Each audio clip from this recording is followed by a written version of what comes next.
Hello, everybody. Sorry I'm running late. Well, I got it started by 8:30. I'll just be a couple minutes while I get things set up. Let me get the music up. Ba-da-ba-da-ba-da-ba-da.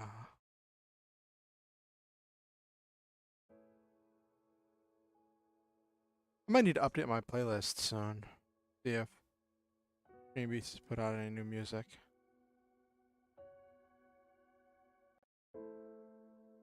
There we go.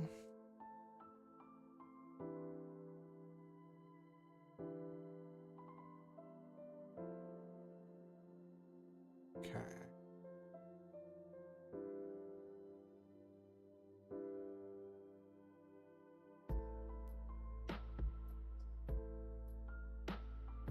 All right.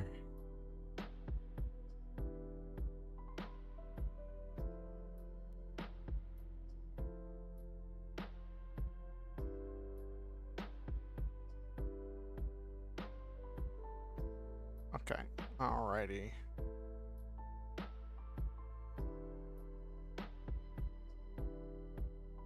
All right.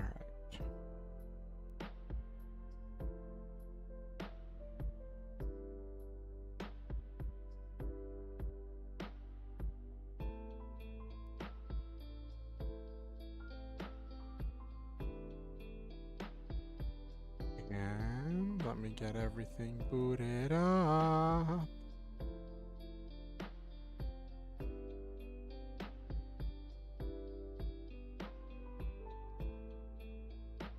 There's the button I was looking for.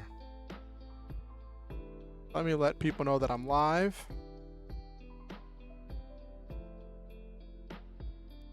Oh, did somebody give me a like? I think I just saw a heart emote pop up.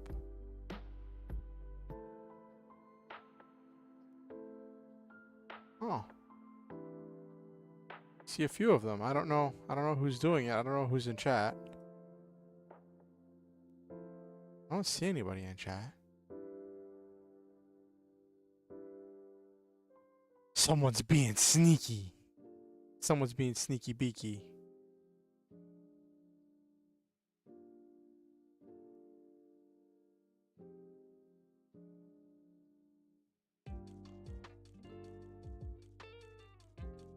I still don't understand how all these emote things work, because it doesn't put the message that someone said an emote, but it just like has the thing pop up as like on the chat.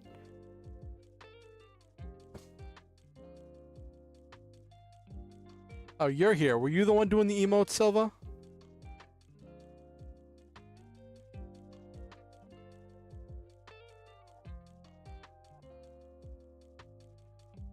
No, it wasn't you. I'm thinking it might have been a sneaky beaky Oku-san. Speaking of sneaky beaky, did you see that clip? I have to find it again.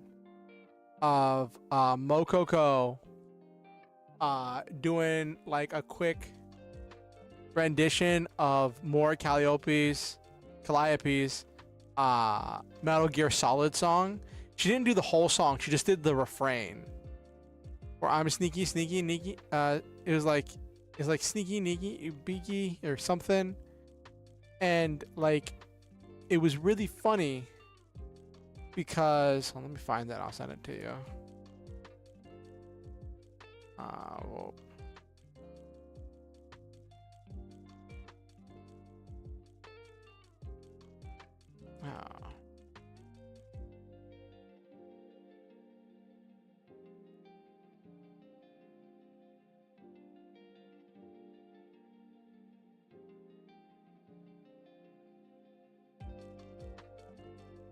where is it? I know I saw it was really funny because oh, you couldn't type. Okay. I was wondering if it was you, Oku-san, because you just responded to my Discord DM. Let me find this. Because Mokoko did a thing. So there was so Mori Calliope did a whatchamacallit, a collaboration song with Metal Gear Solid. And the refrain was, I'm sneaky, neaky, neaky, neaky, neaky, neaky, neaky, neaky. And whenever Mori posted about it on Twitter, right? Got like, I think it was like 3,000 likes or whatever on the post announcing it, right? And then Mokoko responded with like her own version of doing sneaky, neaky, neaky, in her own way. And that got like 5,000 things. And people were joking about the fact that she just straight up ratioed Mori. Let me find this. Okay, someone, of course, Kanaru, the madman, the mad lad himself, made an animation of it because Kanaru does amazing animations. Open book of Facebooks.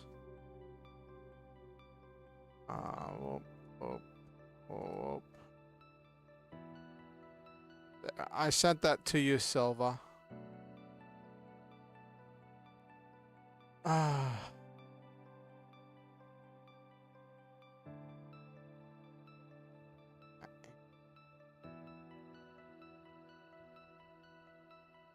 Because of course Kanaru had to make an animation of it. Alright, let me get to the just chatting screen. I've let people know that I'm live.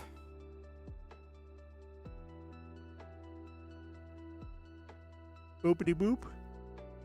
Here's my model. Here's my model. I was like, wait a minute.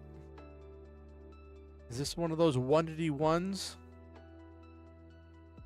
Oh, habitual line crosser is live. That's funny.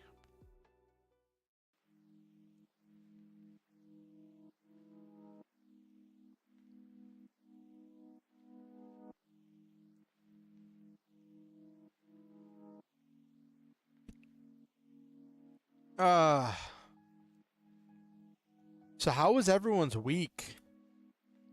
I know my week has been really stressful. But like dealing with it as best I can, you know?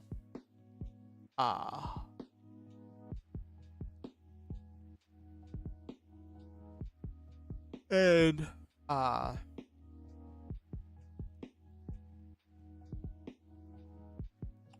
yeah, that's interesting, you know? Whenever you deal with a rough week and then you have to move forward. I've been watching Zoids Wild Zero, and it's funny, I got to the point where I have to start hunting for episodes, and I know where to find the next episode, and then the episode after that I know where to find, but then beyond that I don't know where it is for the next 5 episodes. And it has just been this interesting nightmare of trying to track down lost media.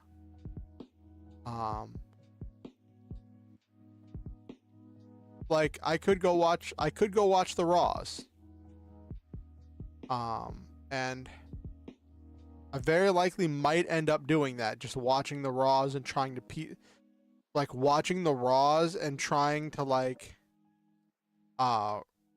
read breakdowns of the episodes in order to understand what's happening.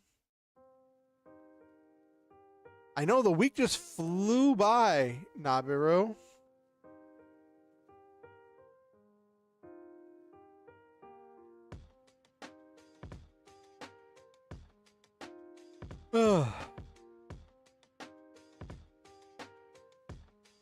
It's really funny how that all worked out. The week just flew by.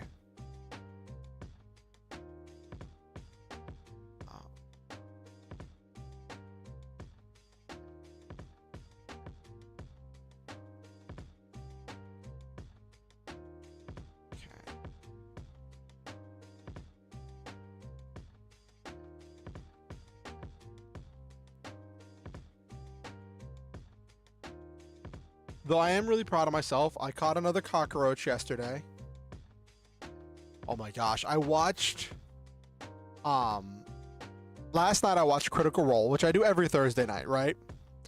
But this week, it was the broadcast of their live show they did in London earlier in the week. And it's like the first Critical Role international live show. And it's their first live show since 2020, right? Since everything went completely kaput, right? And well, not completely kaput, but you know what I mean. And it was interesting because I almost didn't want to watch it because I was like, it was a reunion of the characters from Campaign 2 of Critical Role. And I didn't watch Campaign 2. I tried picking up some stuff. I've seen a couple episodes here or there. I've seen maybe one full episode of Campaign 2. Actually, I think I tried watching it when Campaign 2 was airing. And trying to catch up on getting through the beginning of Campaign 1 was just a nightmare. And so I'm not super familiar with these characters, but I did watch the last Campaign 2 reunion thing, so I have some understanding of most of these characters from what I saw of them in that reunion, and I enjoyed that reunion, so I was like, you know what? I'll watch this reunion to see if I enjoy this one. Give me 1 second.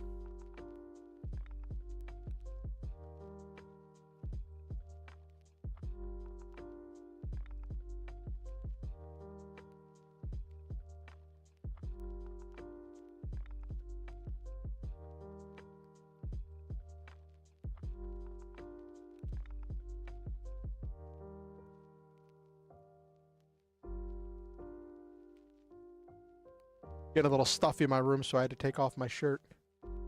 But so it was interesting to see them all to see them all picking up, and after seeing them fighting with level 11 characters for so long in Campaign 3, right?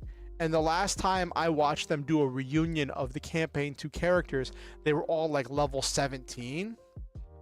So this time, to see all of their characters at level 20, and to see but they managed to avoid the bogged down turns that can happen with level 20 stuff, because everybody knew mostly what their character was supposed to do. When their turn came up, they were like, okay, I'm gonna do this, I'm gonna do that, and they were doing stuff, they were trying stuff, and there was this really interesting twist, which if you haven't watched it yet, spoiler alert. But when they went to pick up Sam Riegel's character, Veth, she didn't go with them. When they went to pick her up, when we last saw her in the reunion, she was raising a son, a young son, and she was she started a camp for training kids at a young age how to be adventurers, and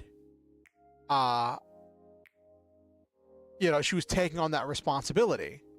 And when they went to meet her this time, while all this stuff was happening, the moon was being pulled out of the sky, all this stuff was happening, she was responsible for these kids, their parents hadn't come to pick them up yet from camp, and there was all these crises going on, and her son had become a teenager, which is funny because they hadn't remembered. The one thing they said the son was a teenager, but at no point did they actually decide upon what his age actually was. So when one of the other characters was like, oh, how old is he now? Sam Riegel just blanked and was like, 11, 12, 13, 16. And everybody's like, and he's like, don't worry, I took him to the Fey Realm. So age is kind of wonky there because time gets funny. And the whole thing was that Luke, the character's son, was this rebellious teenager, right? And so whenever they couldn't sway Veth to come with them, they made a teleportation circle to go fly away, and they like, Caleb, Liam's character was making the teleportation circle really slowly, trying to see if they could talk Veth into coming with them, while as it was happening, but then Veth just didn't go for it. And then as they made the teleportation circle, right, Veth's teenage son Luke burst out of his room and had his adventuring pack with him and ran through the teleportation circle. So you have this whole party of level 20 characters, right? And then you have one level 8 character that's 5 levels rogue, 3 levels wizard.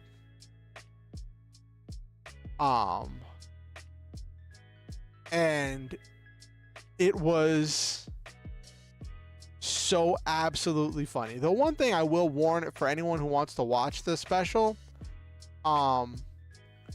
it was a live show. So for the live show, their first time in front of that crowd, they hired oh, you're working on an anime quiz. Nice. For that live show, they hired a comedian, and like, the comedian has, is this from a mecha anime? Oh goodness. But they had this comedian come out before they started the actual show and like warm up the crowd. And like, for those of us watching who were like not used to seeing someone else on screen, none of us knew who this guy was. None of us were really familiar with his humor. It was kind of jarring a little bit, seeing just this random person that we don't know just telling these jokes and doing the stand-up routine. And in the chat room I was in, the person who ran the chat room was like, you know, everybody be nice. They hired this guy to warm up the crowd. It's a pretty standard thing for live shows. He's their opening act. And like, after a while you just got used to his jokes. And then he was like the hype man, and it was really funny because he talked about how he was talking to them backstage and they were all like super nervous for the show, right? And there was this general consensus. He didn't say if it was a specific person, but it was just someone among them had expressed this idea of, I can't believe we've made it this far. And he said he was trying to express to them, this is nowhere near over. This is not the peak. This is going to keep going.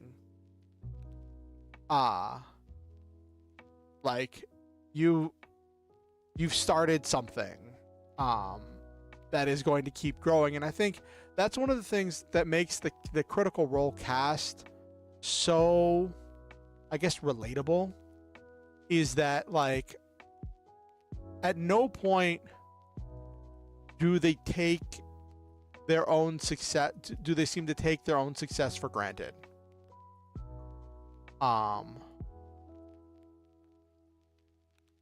They're always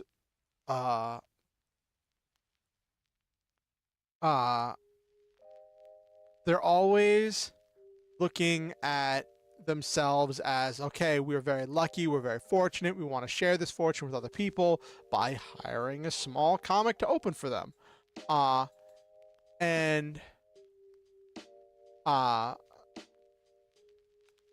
They got right into it, and they answered the burning question of what happened to Bo and Caleb after those characters got captured.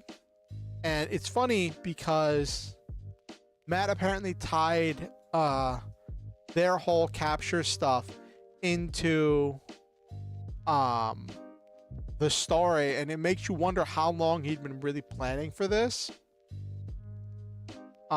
because there was this thing where whenever Bo and Caleb had appeared in campaign 3, the last they saw Caleb had this thing around his neck that silenced him, stopped him from talking, stopped him from casting spells. And apparently that was a thing they'd put around this bad guy that they defeated forever ago. I won't say his name. And it was the same kind of device. So it was a callback I didn't get because I didn't see campaign 2. And then at the start of the reunion, at the start of the one shot, Caleb realized he could talk, and he realized that his neck thing had been disenchanted because of the effects of the devices and weird magic that was happening. And Matt specifically said, hey, it occurs to you in the midst of all of this that... Hold on one second.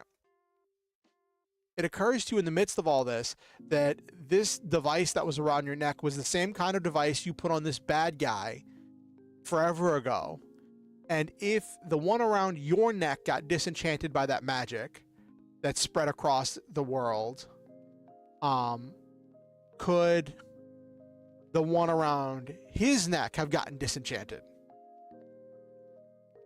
And then that set up the whole thing to go track him down, and setting up that conflict and the preparation for that conflict. It was good. I enjoyed it.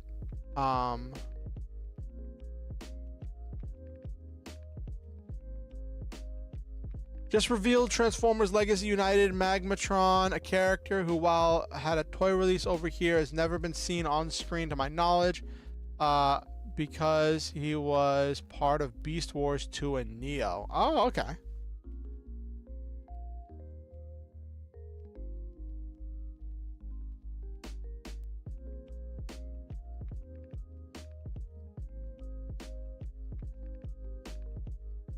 Silva, you need all the Transformers.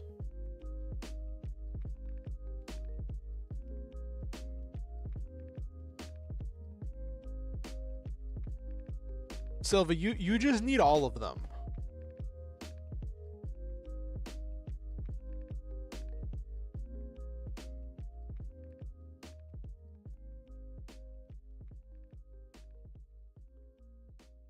Mm-hmm.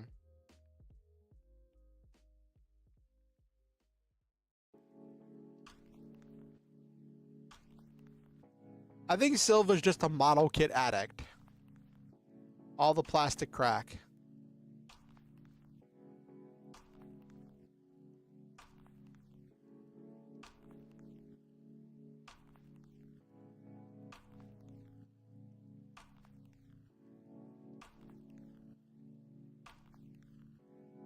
Oh gosh. EJ Omega.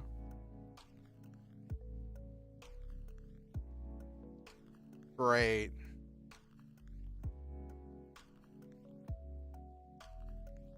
I just saw something that was just like really kind of depressing. I think if Silva had more money, Silva would definitely be as bad as even the worst of them.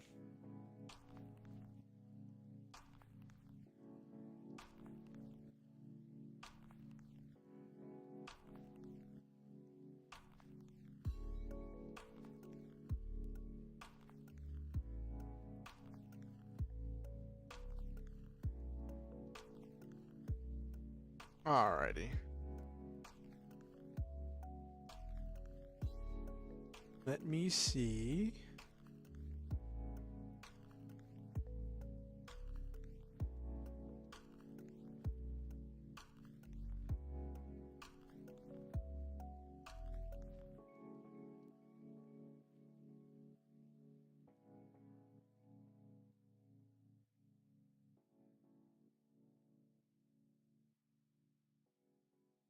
Yeah.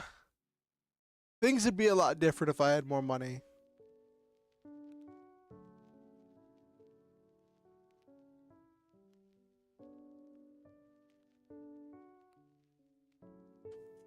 And you know what? There's nothing wrong with that, Nabiru.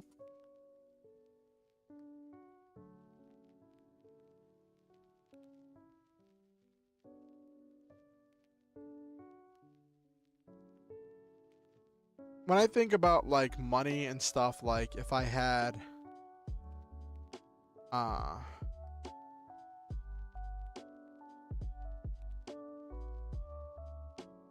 we are the broke brigade. Instead of the bad brain brigade, we're the broke brigade. It's interesting. So Okusen has this thread in the Lancer Discord, well, in our Discord server for our Lancer game, in the Discord channel, called the Bad Brain Brigade, where Okusen puts reminders of things that they want to remember between sessions. And I try not to put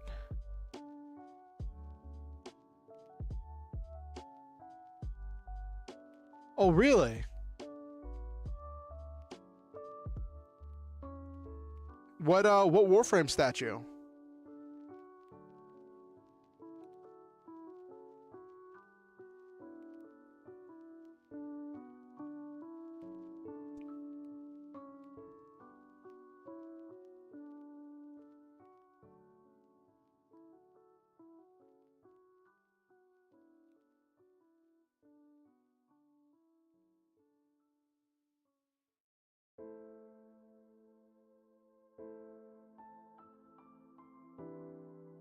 Oh, okay.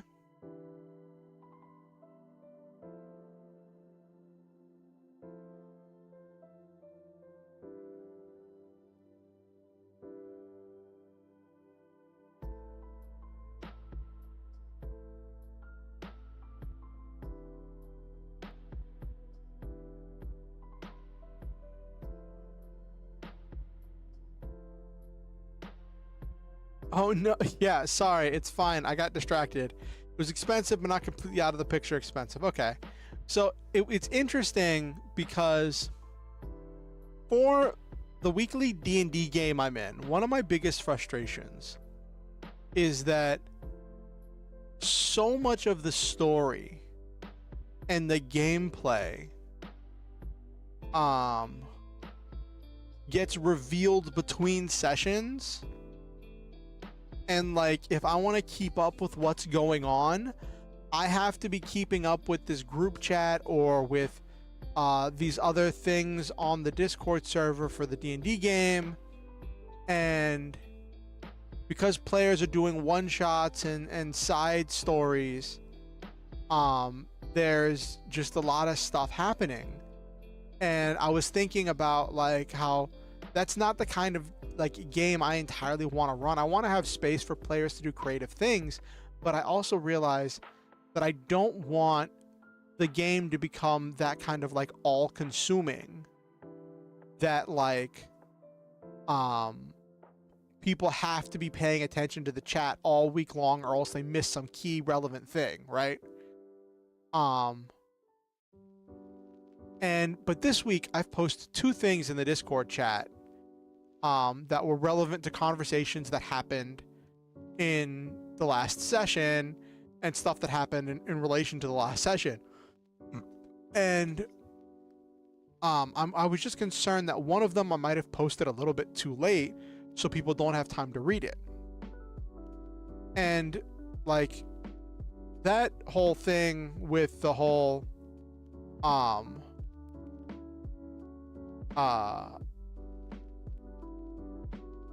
with some of my frustrations with the D&D game I'm in is that like I found out this week that because I like there's a group chat that my friends from the D&D game like talk in, and I don't really participate in that very much because they're normally talking at times when I'm asleep or busy, and whenever they're talking it just goes for hours of just talking, and it's just so much stuff, and there's like interspersed between memes and things there'll be plot relevant conversations and discussions, and like I just can't keep up with all of it. I just get overwhelmed. Whenever I see a meme that reminds me of the D&D group or I think is somehow relevant, I'll share it, but like I can't like switch gears like that in one chat. So I don't generally pay much attention to the group chat.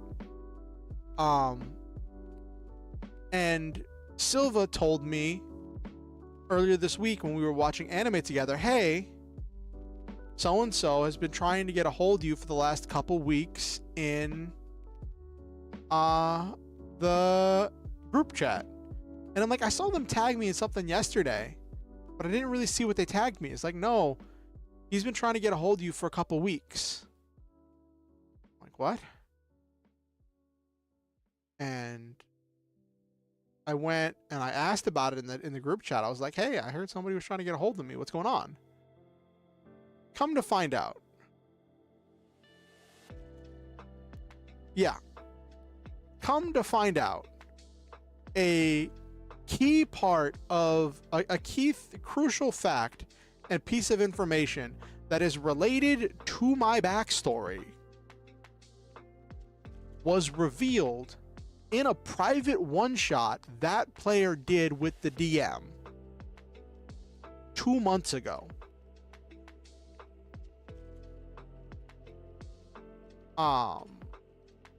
And I don't remember that player ever bringing it up in session, but that player has apparently been trying to tag me and tell me for the last 2 months.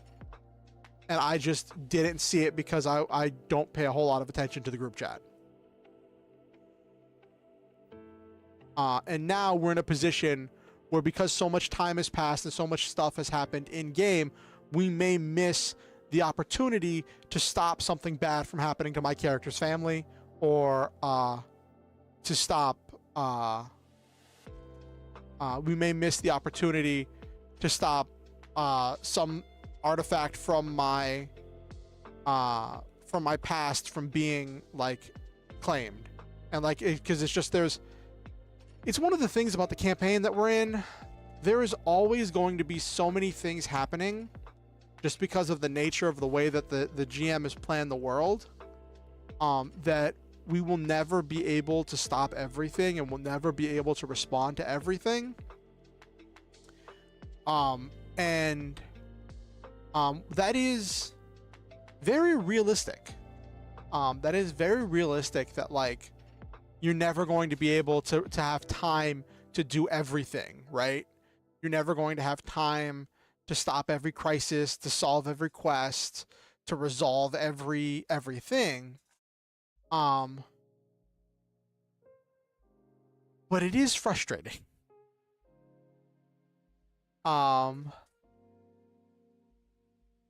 It is, like, it's very realistic, but as someone who likes to complete stuff and likes to see things through to the end, who doesn't like missing details, as someone who goes back and redoes things in order to get every minor like thing whenever I can, it just gets kind of frustrating whenever I miss something and then find out that like a player has been trying to get a hold of me outside of game to tell me something, and I might be too late because I didn't check the out of game group chat. Is kind of frustrating.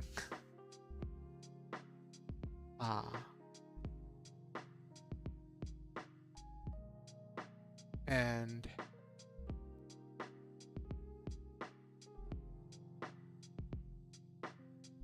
but like, at the end of the day, that's the way that the game master chooses to run the game, right? That's the way that the game master is telling this story and is running this game. So it's like,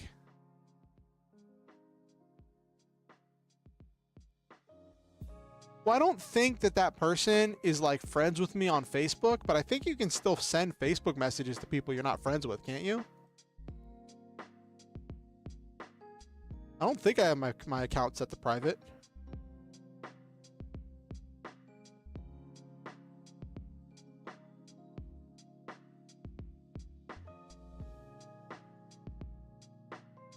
But yeah, I found out about that this week, and it was kind of frustrating because like I thought it was going to be like, oh, there's this thing, and then find out, no, it wasn't 2 weeks ago. I mean, no, it wasn't just yesterday. No, it wasn't 2 weeks ago. It was back in August.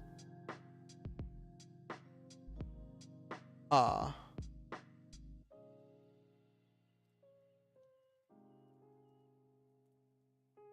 but yeah, actually, give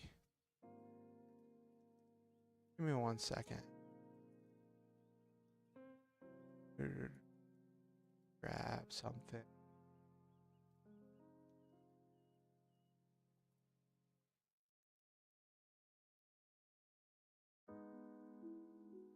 Don't know why my model is going haywire right now.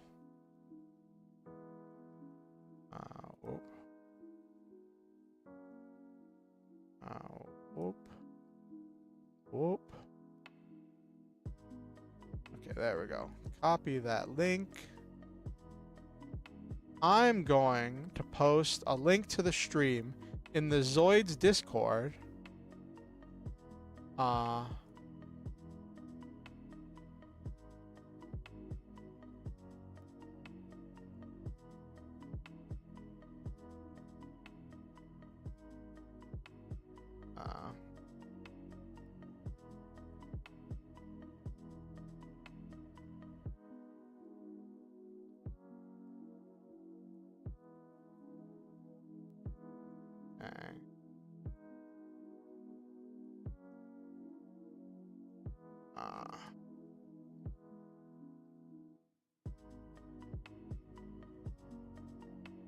Alright, there we go. Cool.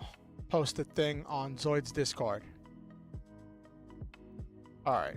That was what I forgot to do. Let me get everything booted up.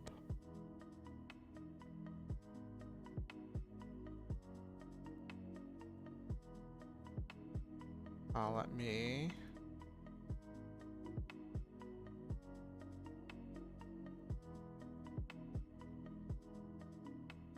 That was not what I wanted to do.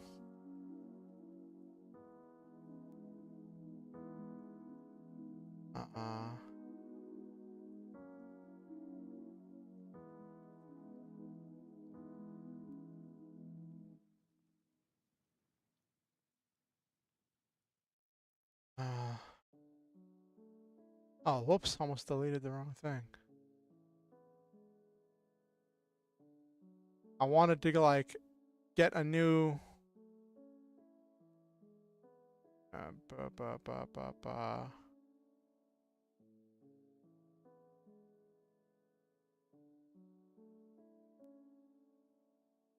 Oh, there we go.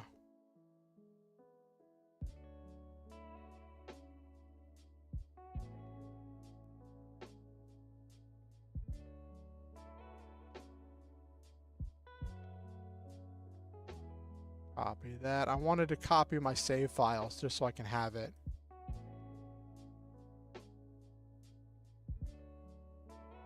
There we go. Cool.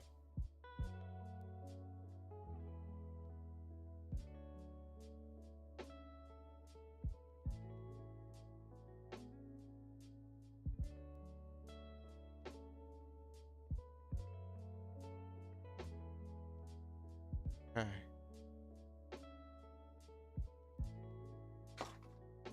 Alright, let me get all this stuff situated.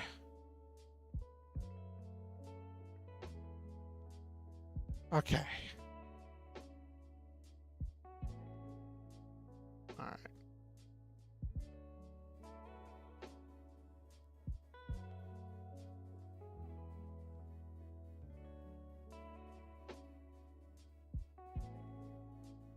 Okay. So, next location. I think something's going to happen whenever I leave the base.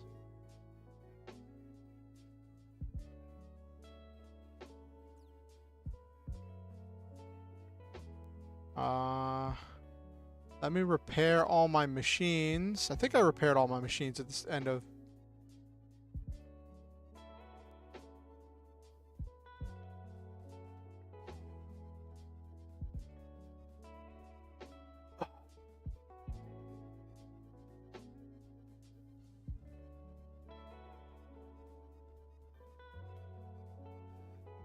Oh, okay. I only had enough to make one core.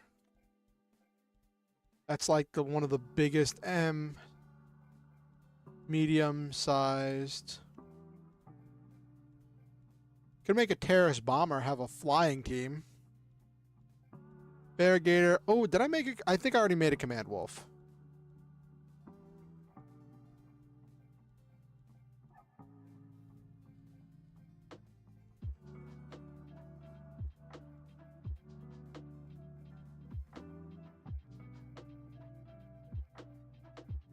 Okay.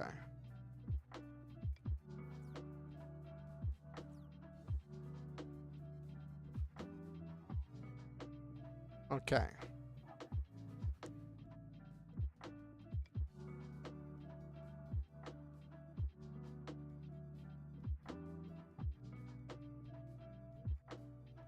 Ooh, let's get new dialogue.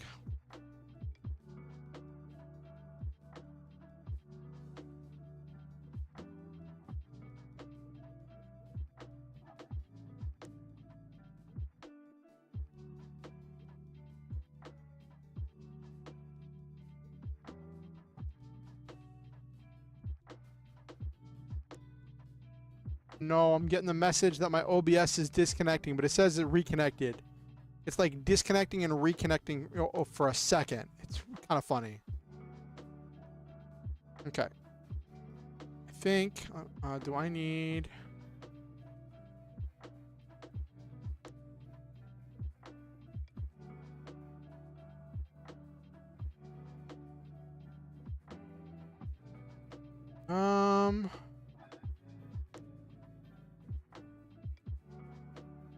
E-Bite Fang is 131.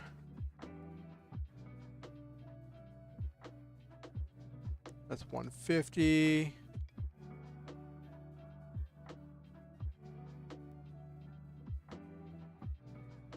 Ooh. Yeah, but that costs 3 EP costs for the spike horn. Oh my gosh.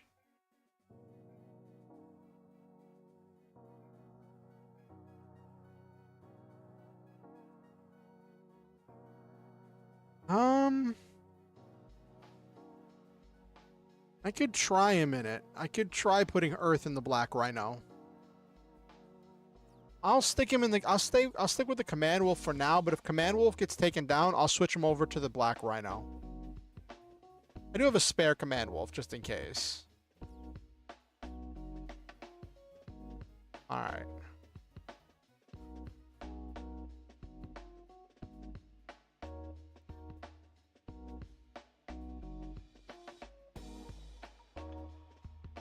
I think I need to head back up to the underground ruins in order to head out.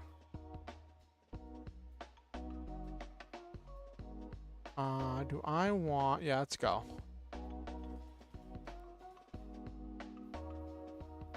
More terrace.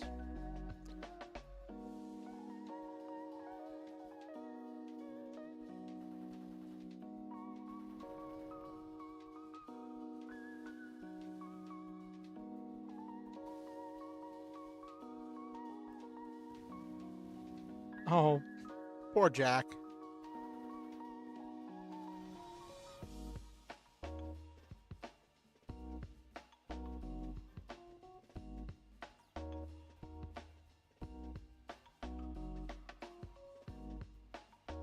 $56.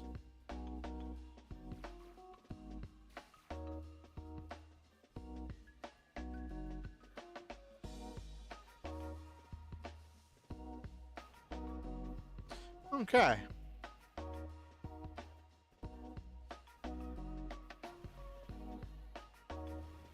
Ooh, that was nice.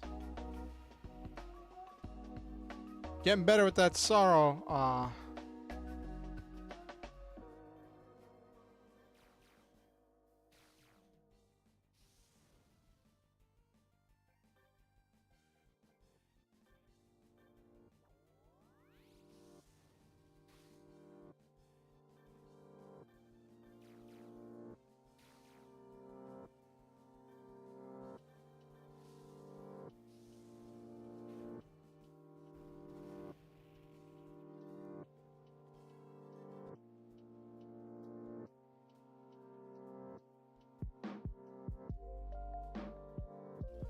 Of course, it's Guy's axe.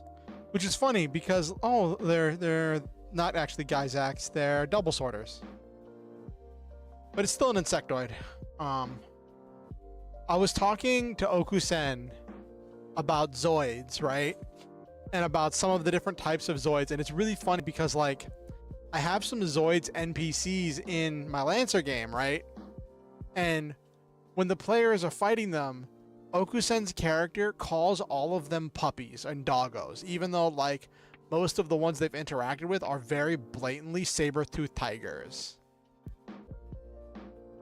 Well,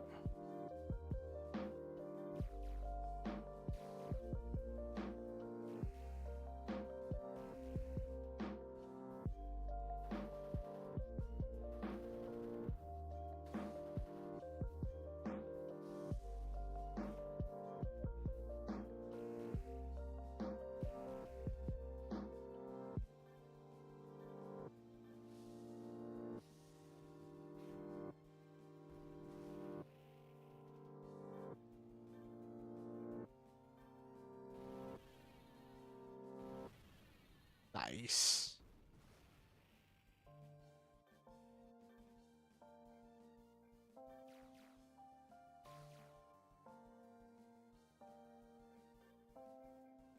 Do a core gather because I want to get some of those insectoid cores.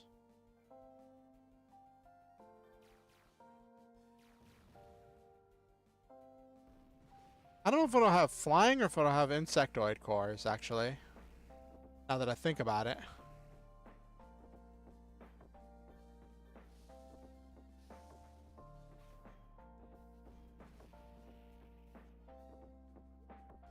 Yeah, insectoid cores. Okay.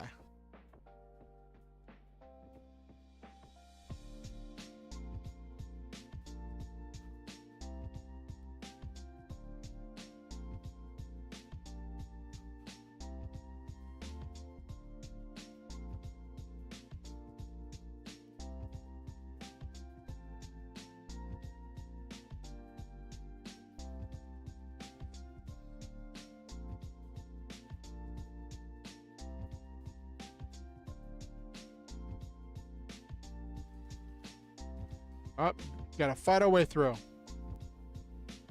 Ooh, they have one of the they have Command Wolf Ultra system or something.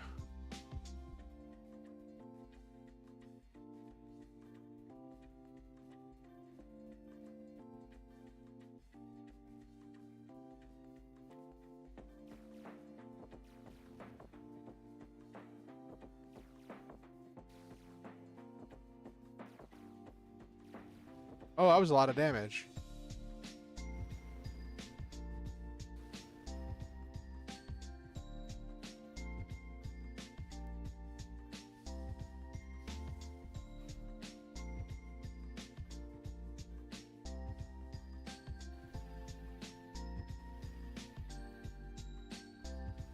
Okay, one down. At least these are easier to hit. They take a bit of a beating. Of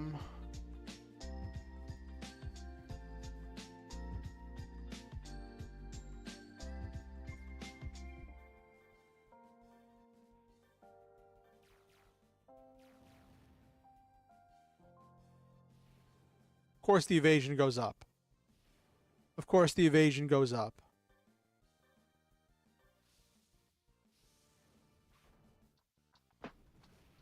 Cool.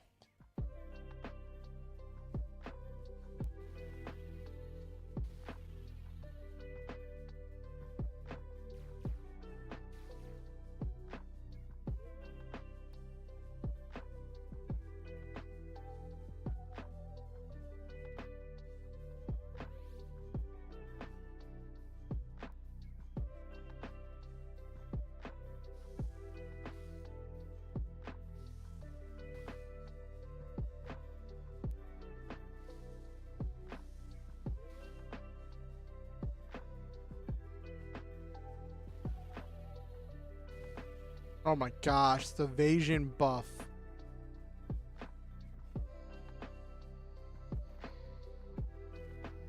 All that just to do 26.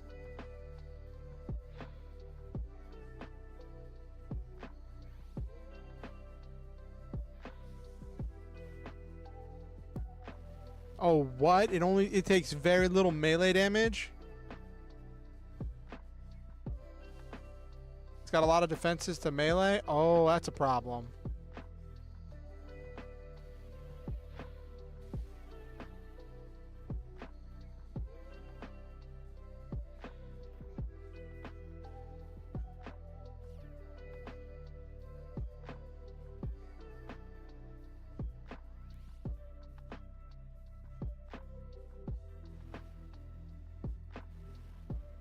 Only one. Oh, that's not good.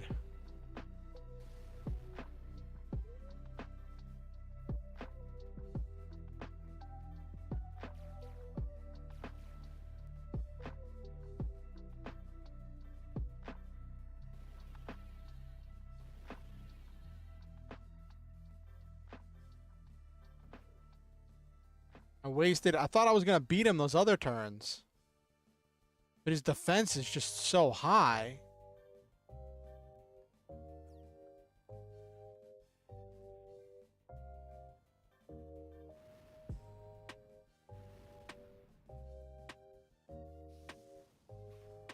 Oh, that's a lot of damage.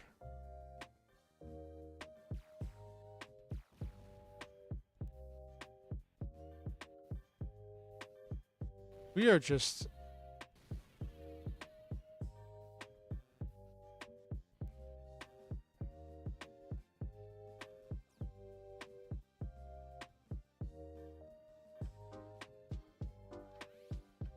This guy is just a tank. I should have focused him down first.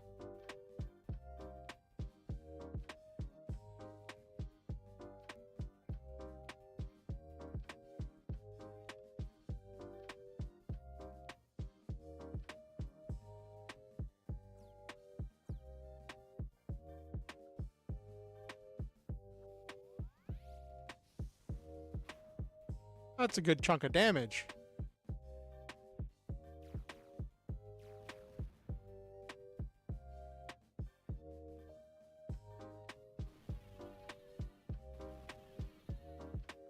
All of 1 damage.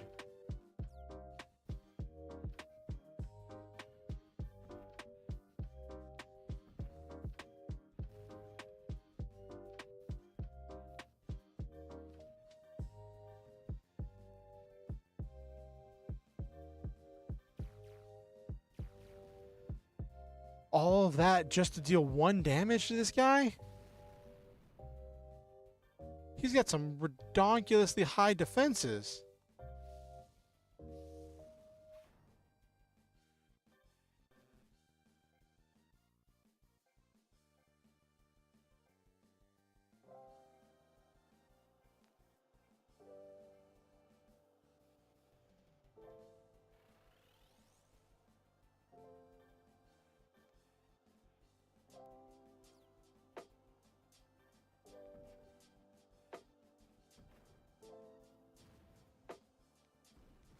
Finally, and I don't get the data or the freaking parts.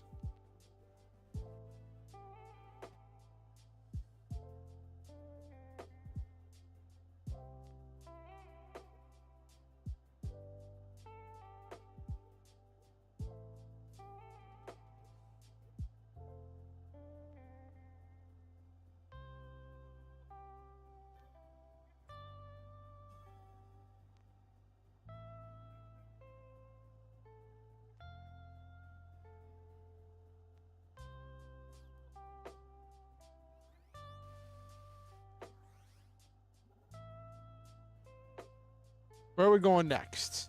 What's the next chapter?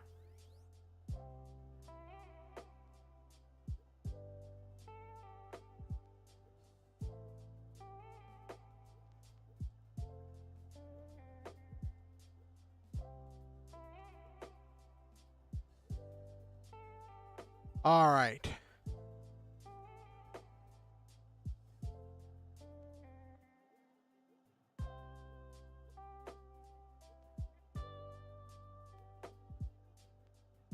Earth Cruise. What a last name.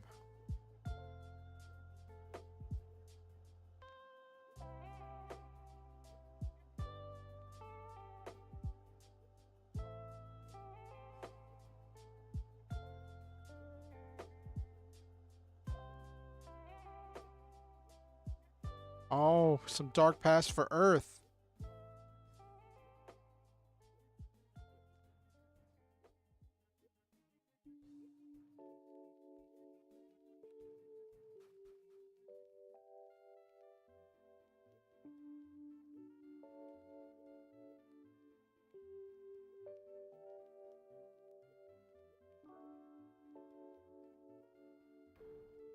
Oh, we're in Chaotic Century.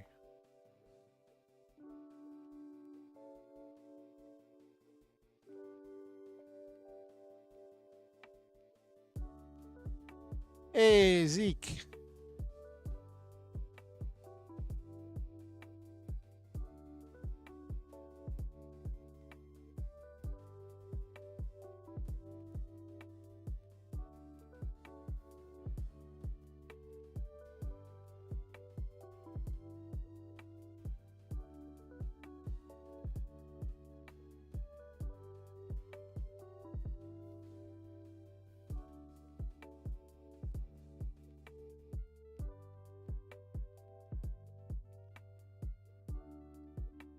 All right, so this is the Sand Village. This is where Van is from.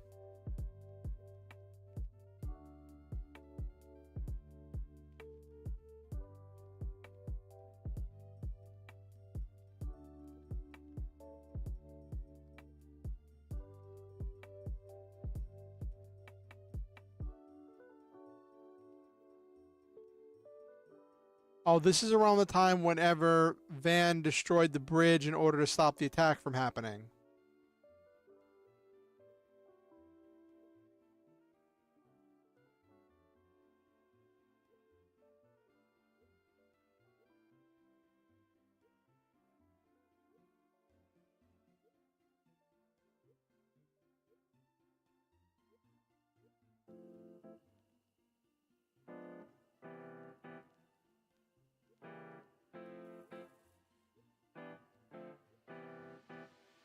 Okay, I'll go bar last. Ooh, hello. Ion M.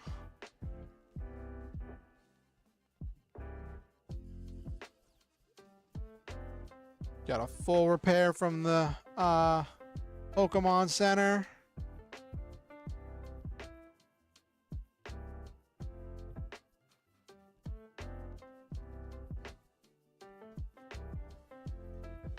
Nice.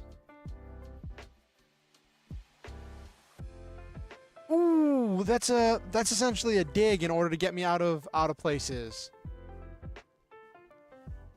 That can come in handy. Okay.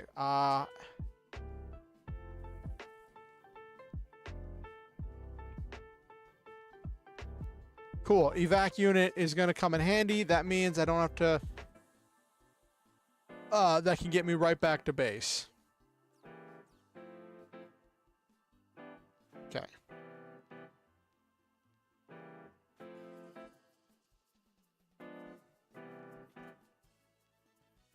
Smoke screen plus. All right, let's see what we got here. What parts have we got? Got a Gatling gun that hits a row. 70 damage.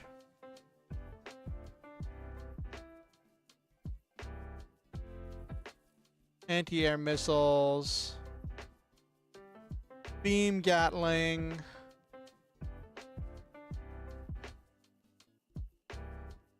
Ooh, booster cannon. That's pretty good.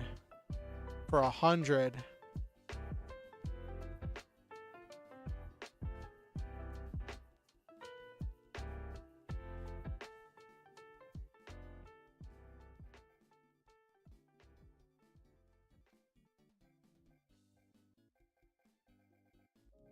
I'll see what I need.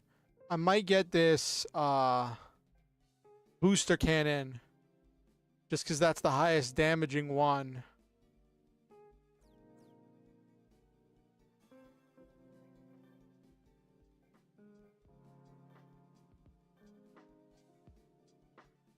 146 and 102.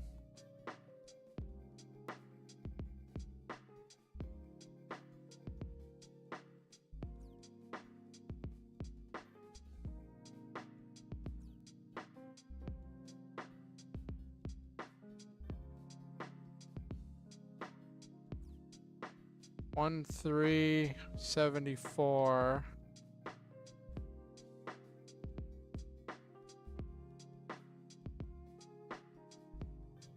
She's gonna be on the front row. She can use that.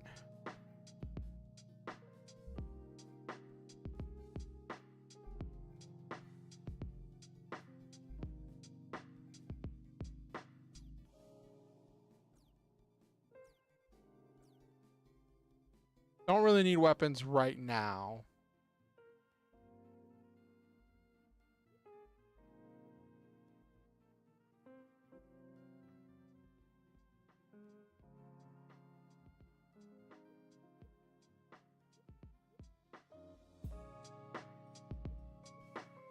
Ooh, short circuit. Cool, I learned a new ability.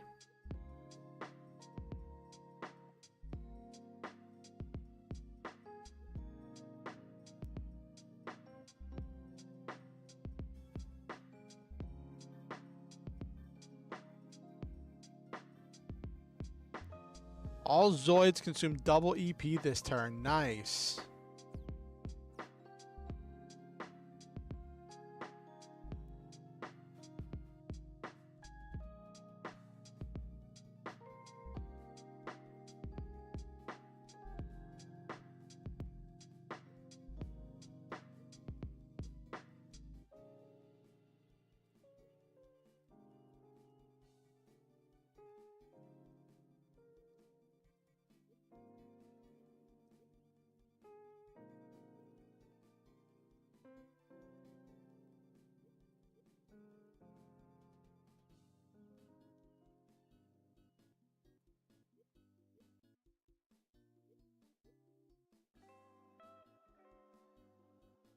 Oh, Dr. D.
Oh, poor Irvine.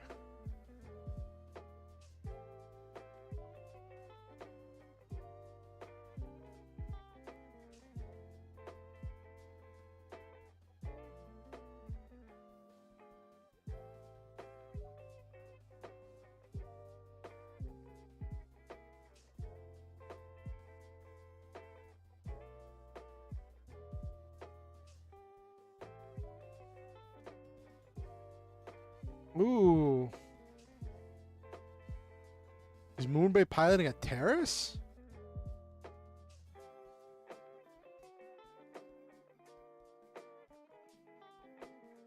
That's a bizarre choice.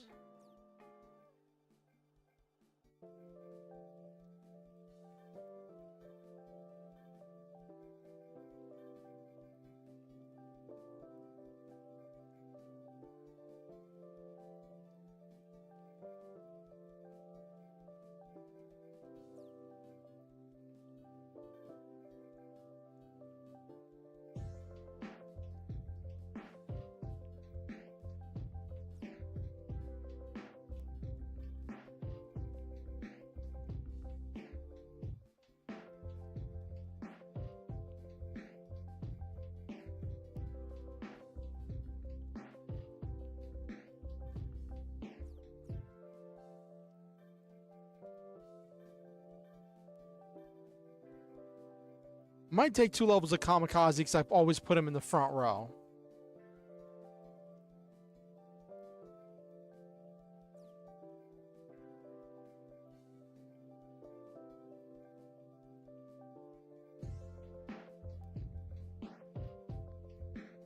Oh, she's not good with melee weapons. Alright, let me put this...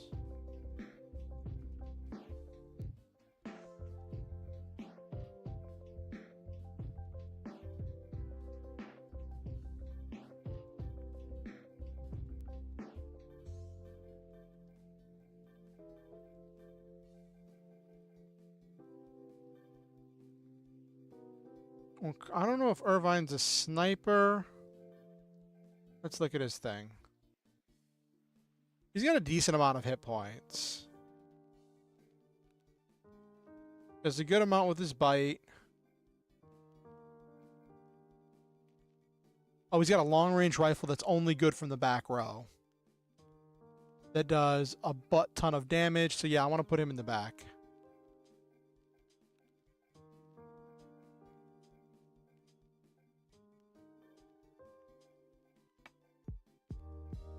Vulcan.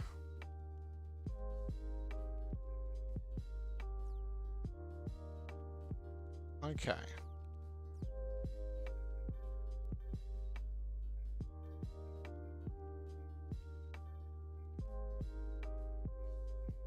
Try the prince out with some melee. Okay.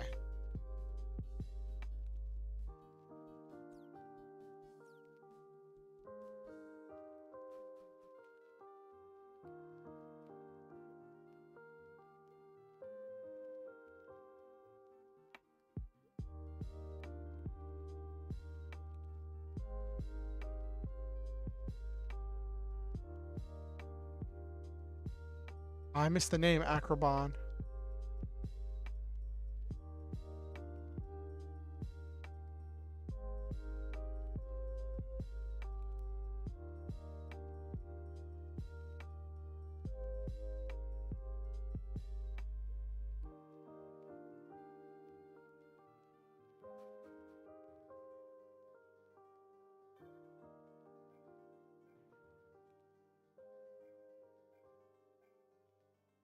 All right, so I want to go up north. Okay.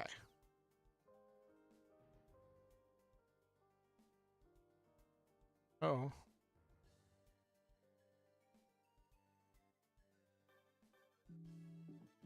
Ooh, got the Z data for Reynos. I might make a Reynos.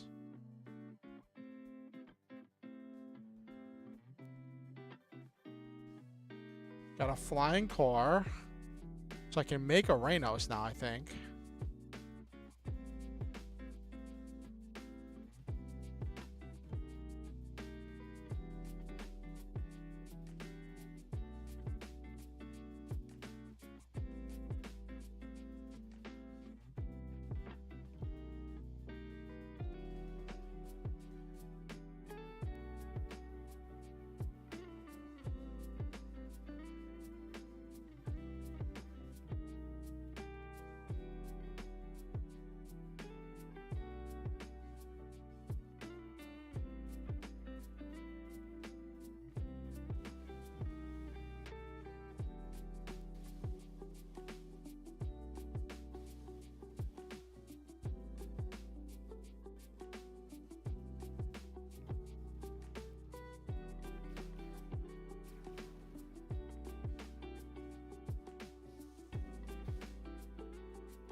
Okay, so we're...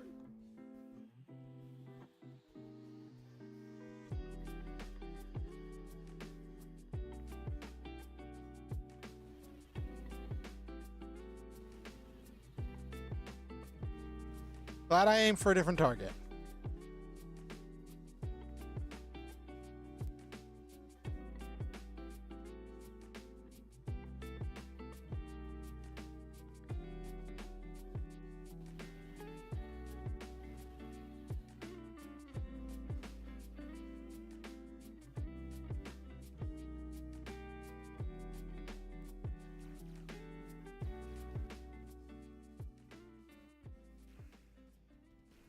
Big Geysax.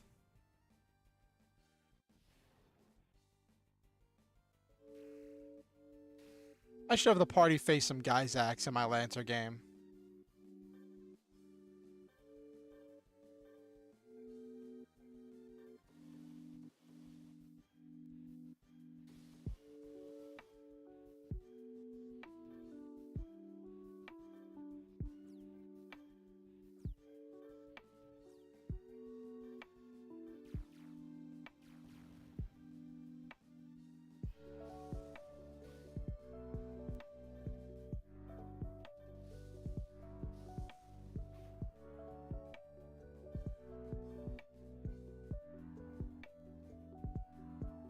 He doesn't have anything else, so after he fires that, I need to put an actual weapon on. I need to put a backup weapon on Irvine, or else he's just gonna be one shot and then wait, recover his EP in order to fire. That's something I need to fix.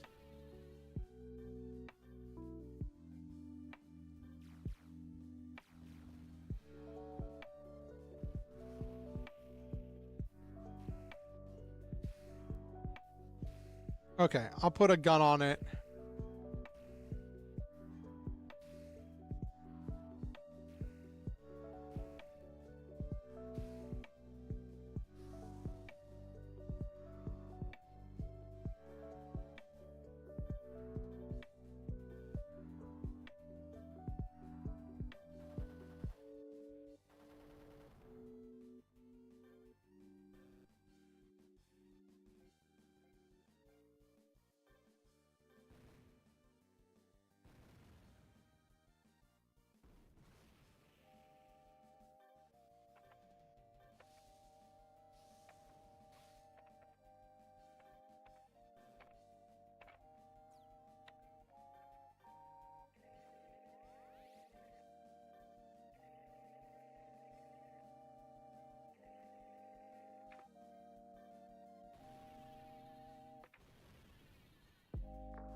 Yeah, I can take her off the team.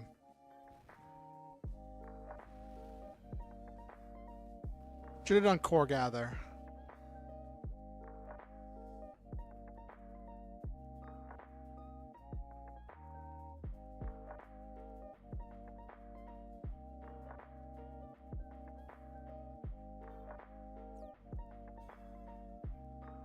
Ba ba da ba da.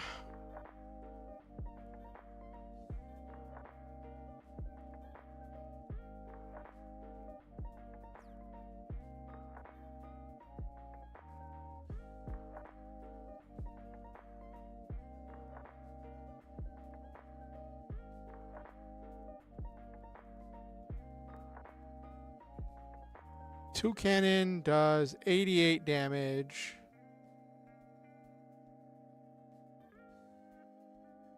So that gives him a backup weapon to use once his main gun is fired.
I already got Sea Striker. I need cores for it.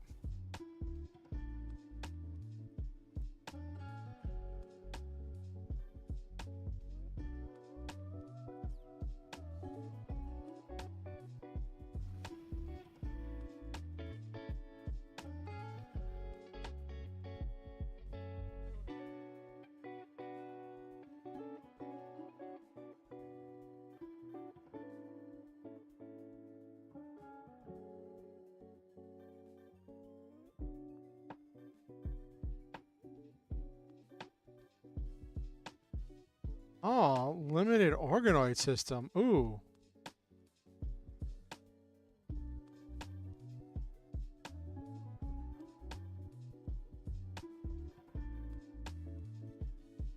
Ooh, got the Z data for the Saberfang old. Hold up.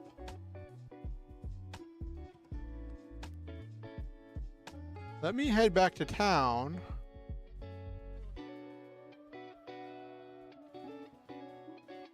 Do these guys have Saberfangs? Oh, they're all Hellcats. Okay.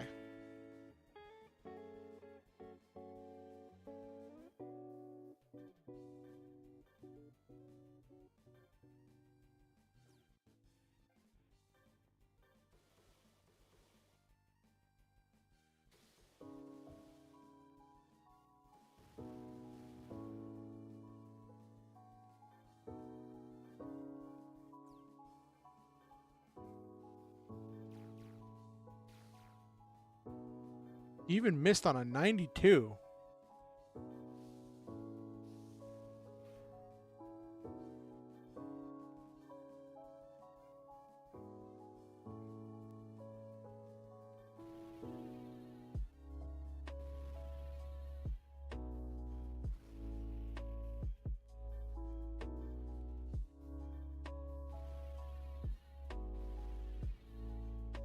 These things are pretty powerful.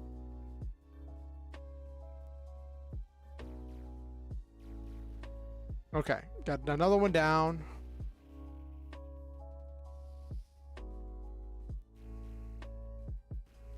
Oh gosh, they're doing their invisible stuff. Oh no. Ooh. Oh. Oh, Moonbag. Yeah, we're not having Moonbay on the team. She doesn't do. Okay.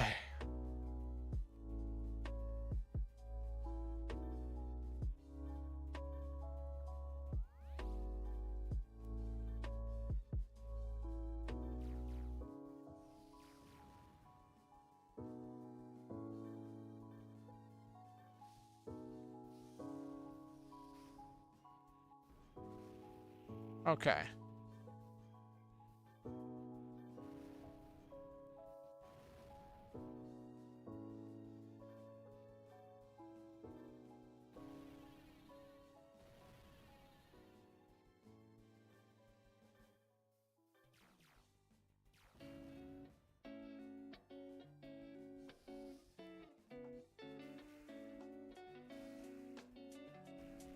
Oh, that's a lot of damage.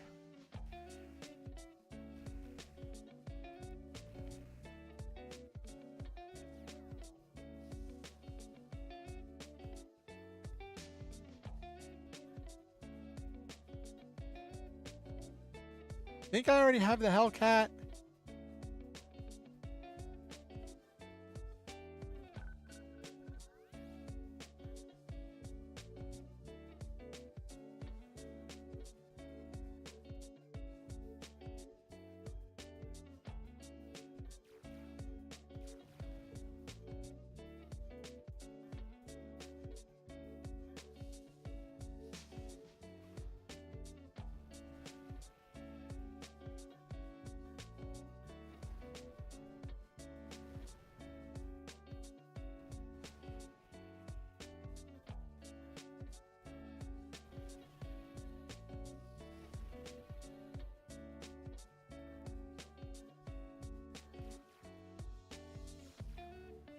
For all that evasion, it's not helping him.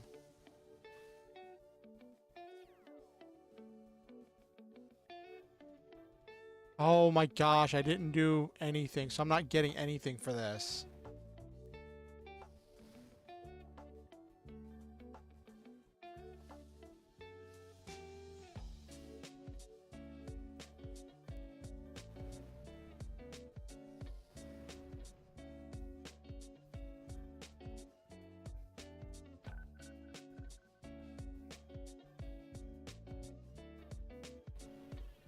Okay.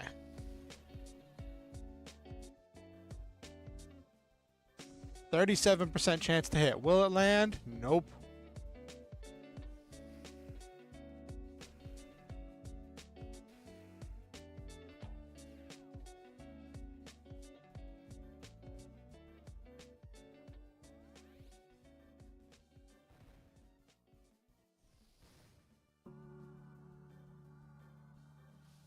Come on, it's only got 8 HP. I just need to hit it with an AoE.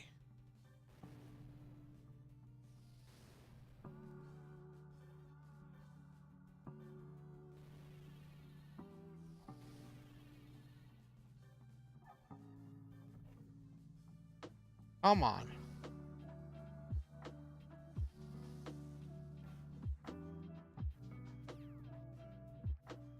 How much EP does this thing have?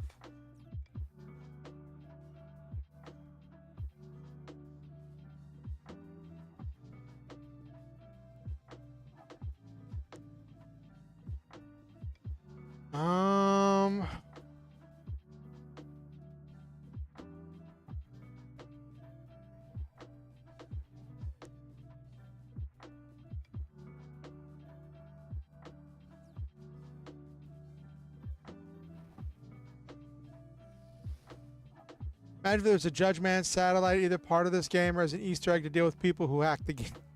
I know that you do go to the New Century Zero world at some point in the story.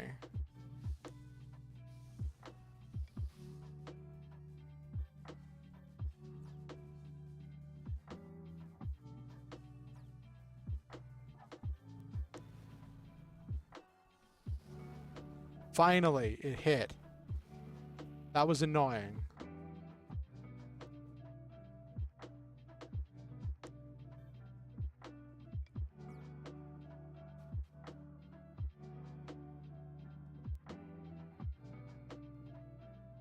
Where is...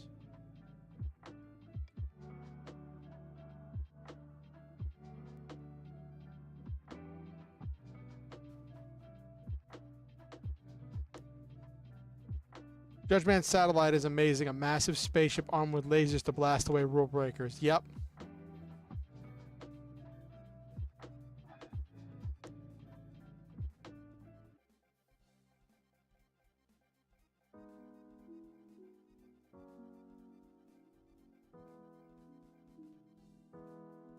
Oh, I can make a Zaberfang old. It's expensive, though. I might make one just because it... how many... Can I make enough to put everybody in Zaberfang olds? Because that's a very powerful Zoid at this point of the game. I mean, I prefer a regular Zaberfang.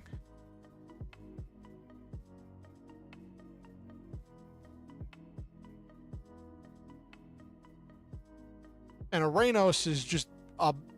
I used to have a Reynos model kit when I was a kid. Better than a Terrace.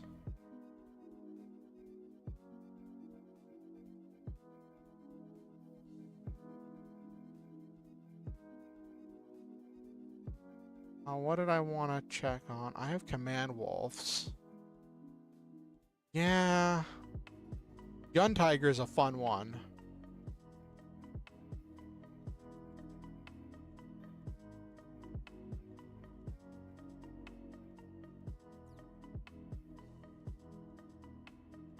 Make a Zaberfang old, put... Who would go in it? Because it's a tiger.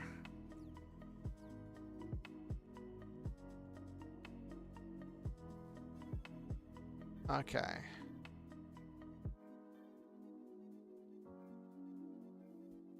He's all about Ligers. And flying.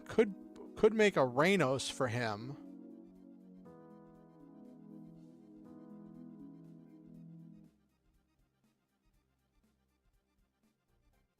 This one's all about wolves, so keeping you in a wolf. Could put this one in a tiger.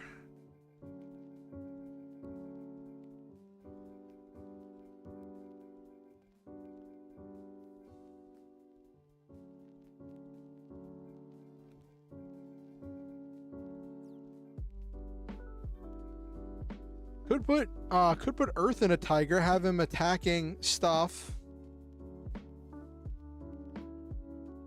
He's got 2 L experts. With his melee prowess, could have him fighting in a Zaberfang old. Let me see.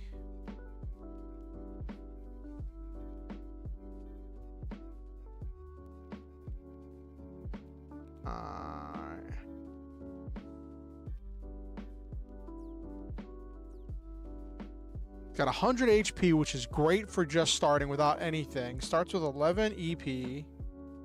Decent speed, high agility. 3 linear cannon, 90.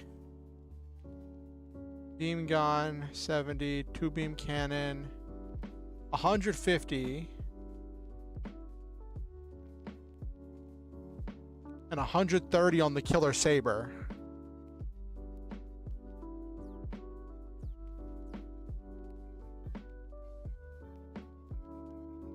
I can...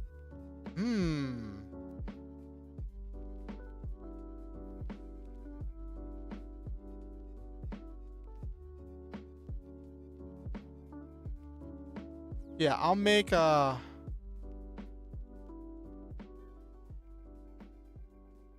I'll make...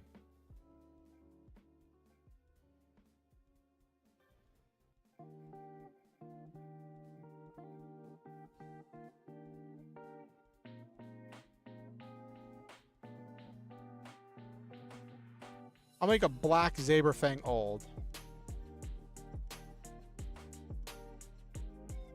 And... Okay.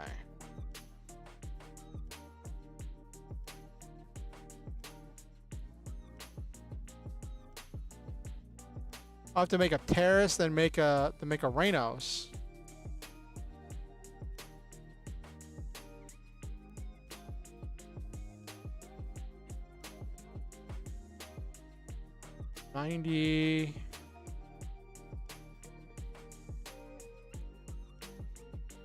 Strumclaw, 90.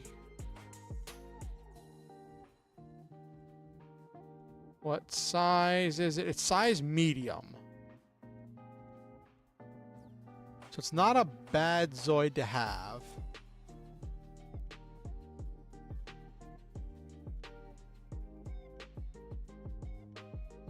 Okay.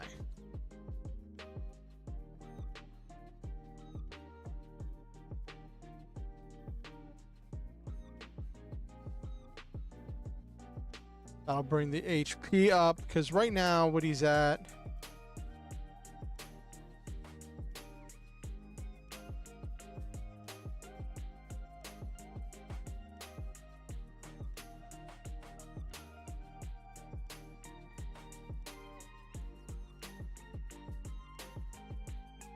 Okay.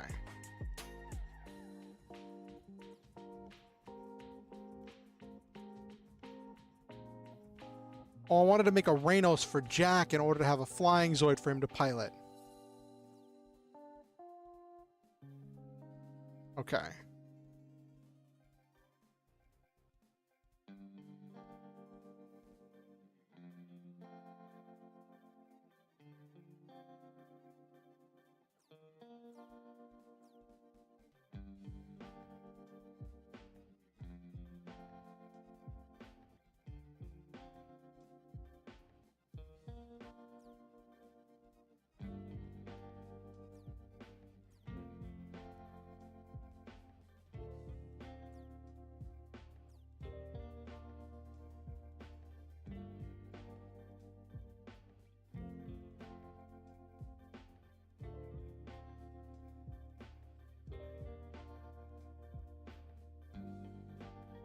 Okay. So we've got L Expert Tiger. He's mounted up in a powerful Zoid.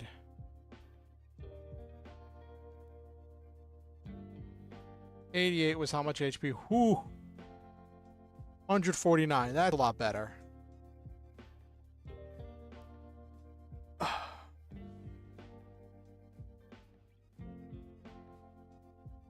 Okay.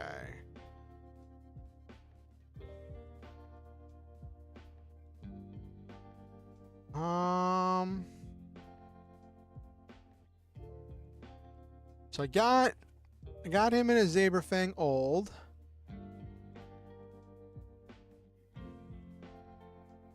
You make a Rainos for Jack to fly in.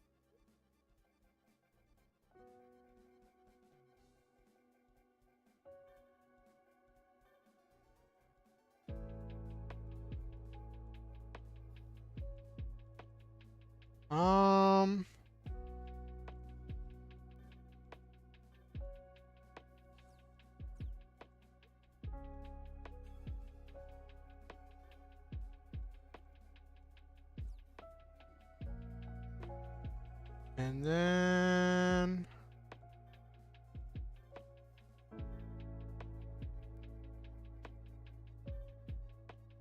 165. That's a good one. High agility, high speed.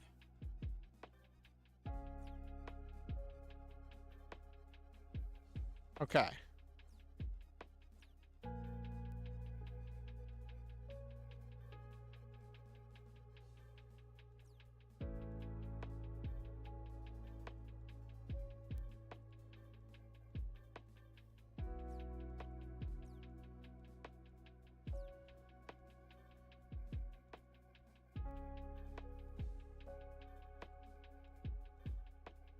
Oh yeah, I gotta put the defensive buffs on them. Oh.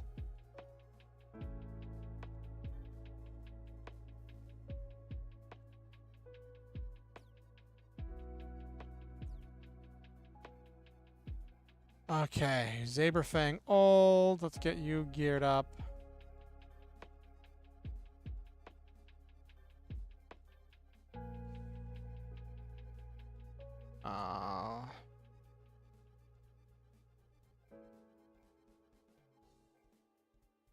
Laser shield.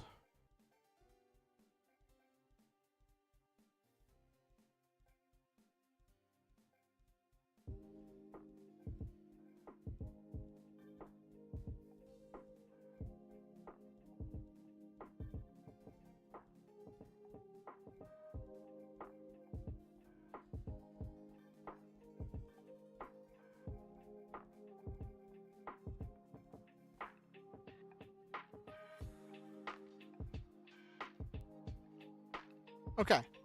All his defenses are up. He's got good defenses against everything.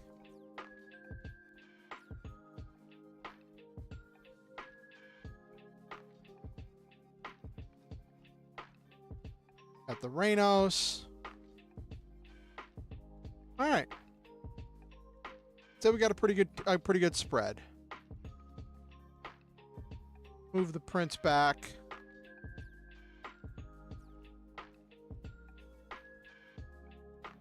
Finally spent some of that money. And it's not just commandwolf.team. Okay. Okay.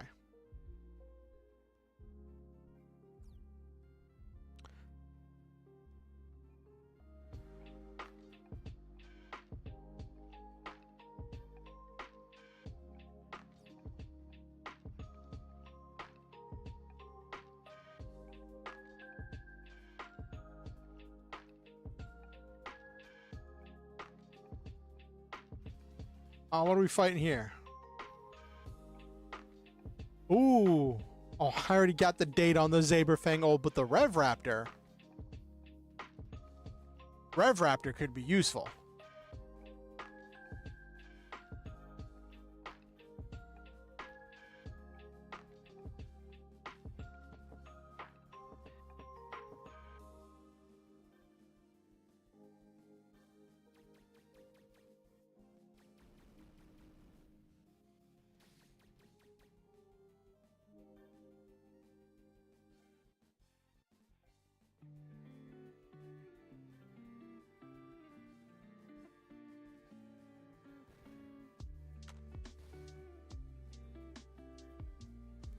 Okay. Jeez. The damage output on this thing is redonkulous.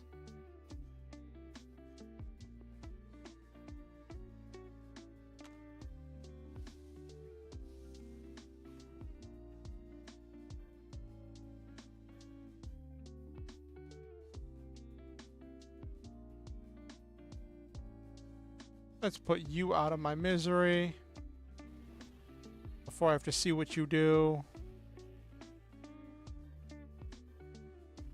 I didn't mean to do that. I wanted to...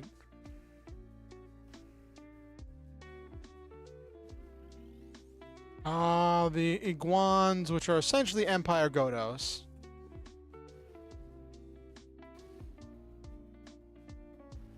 Okay.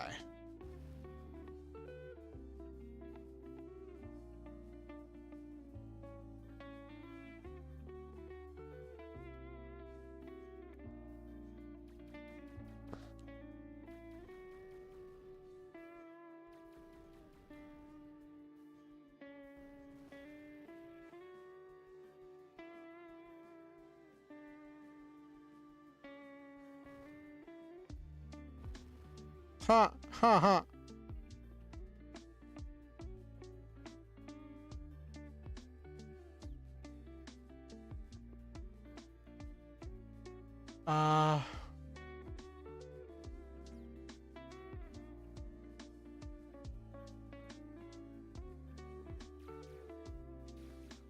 Wow, 99% and still missed.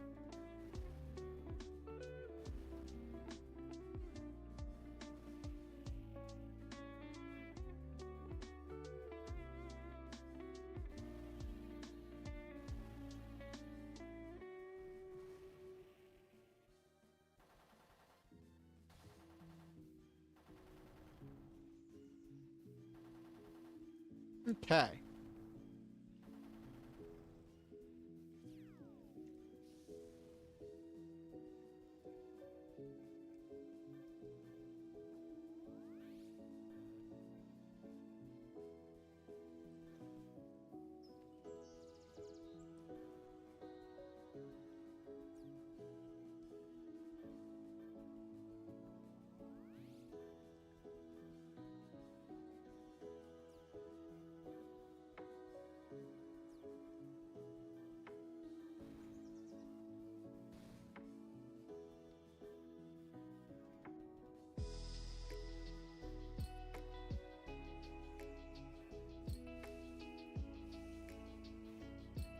And it's funny because like the Zaberfang Old becomes this like OP tool once you get it in this game, right? Because it's a leap up at your first large scale Zoid. And in the lore, the Zaberfang, the original Zaberfang was one of the first large scale Zoids that got deployed on the battlefield. So it did have that kind of an effect.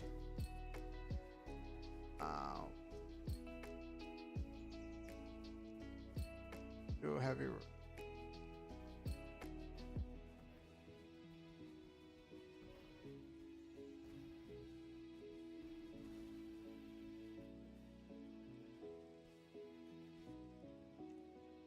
Not what I wanted. I wanted the Rev Raptor data.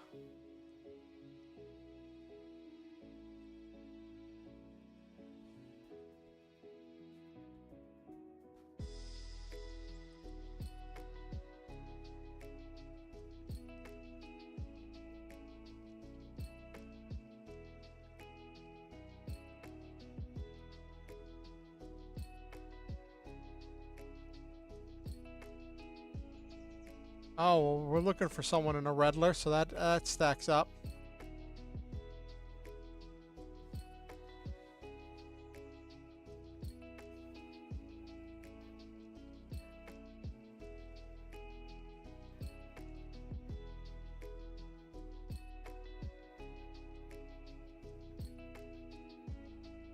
If battle ends this turn, gains the external weapon of a random enemy Zoid. Ooh.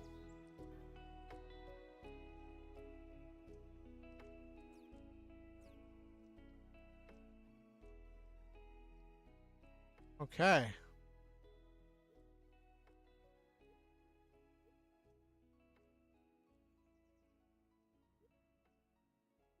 Only a single Zoid.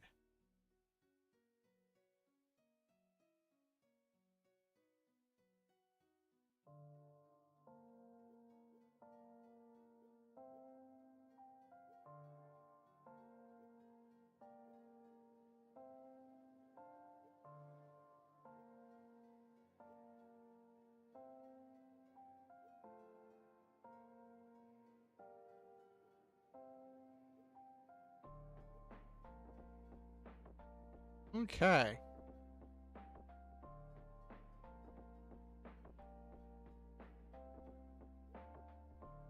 See if it's Alabarone.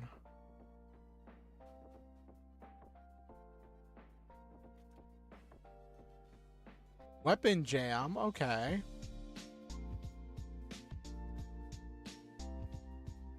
Do I have any other wolves? No.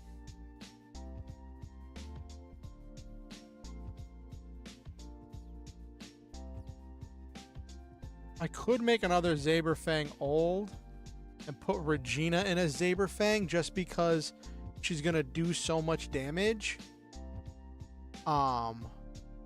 Because the Zaberfang is just so much bigger.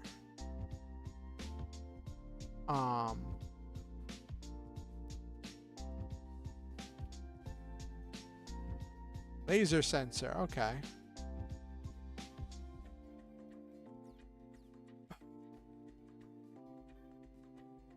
Anti-air Vulcan, heavy railgun, that's the one that I already have. Pulse laser, heavy charge particle, what's that? Yeah, that's 10 EP, but that hits a block. That does defense down. That's a better melee protector.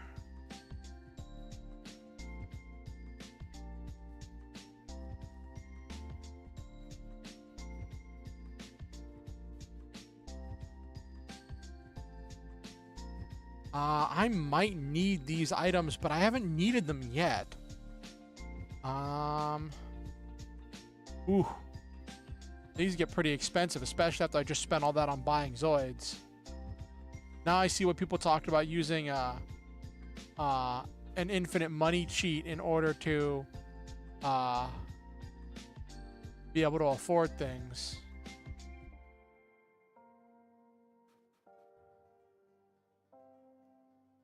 Acra Baleno.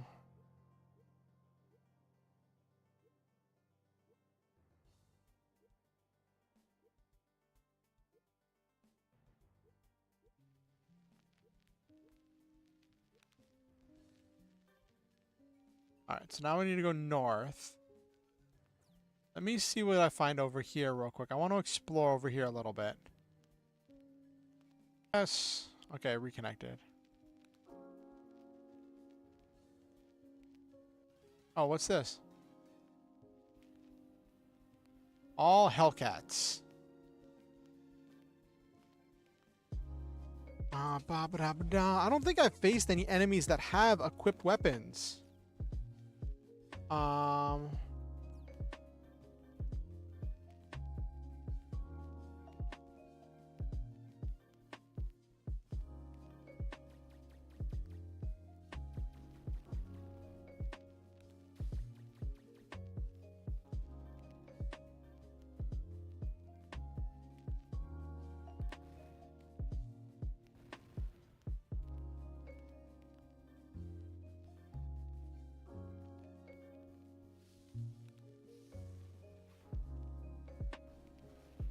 Ooh.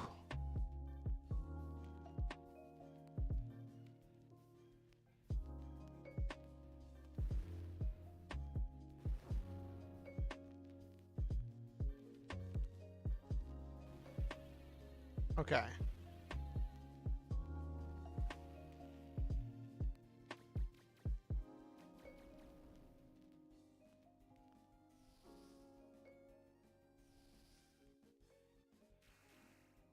Of course, they go stealth mode. That was a lot of damage, but thankfully Jack has a lot of HP.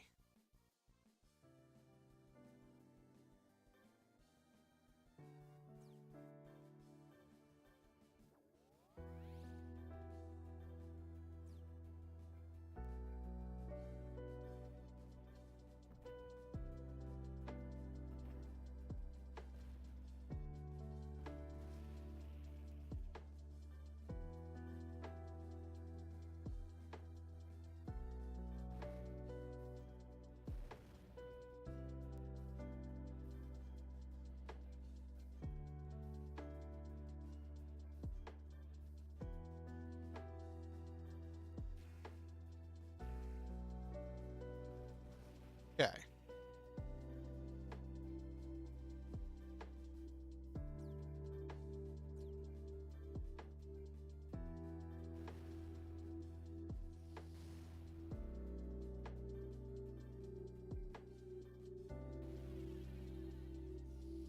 Oh, it actually hit. I wasn't expecting that one to hit.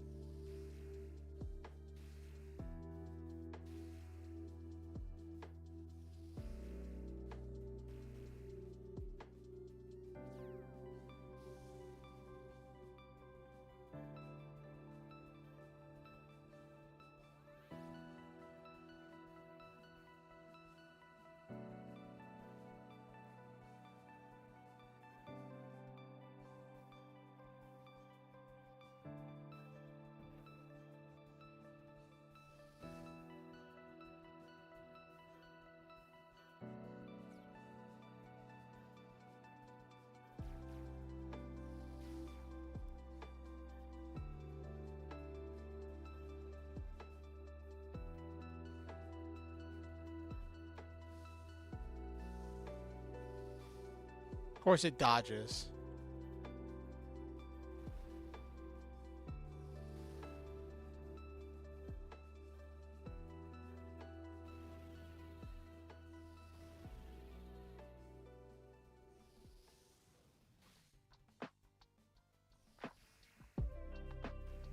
Oh my gosh.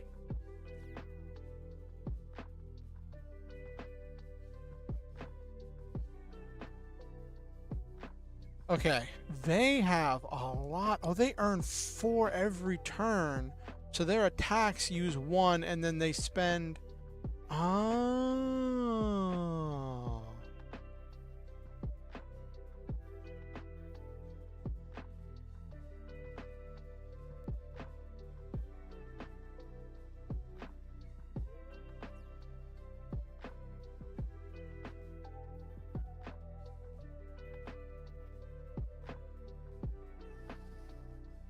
All right, take 1 down.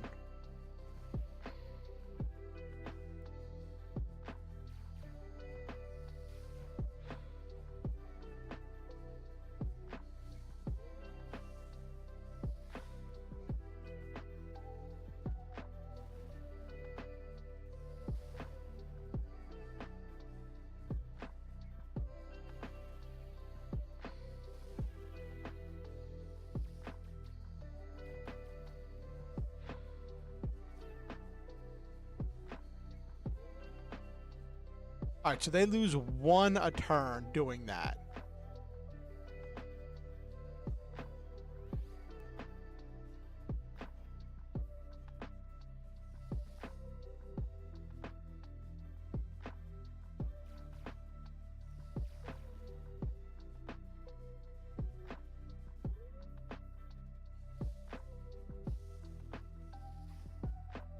Oh, of course. He finally lands 1. Oh, I didn't have the Z data for Hellcat already. All right, cool.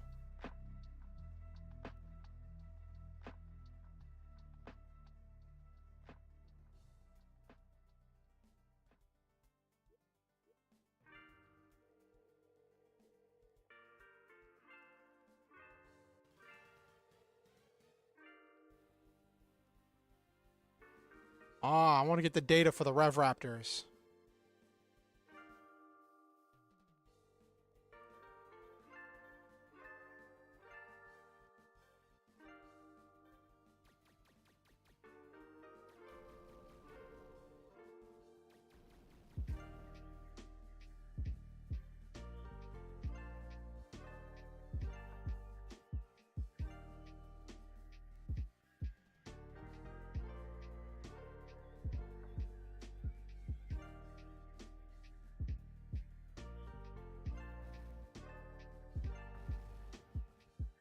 Ooh.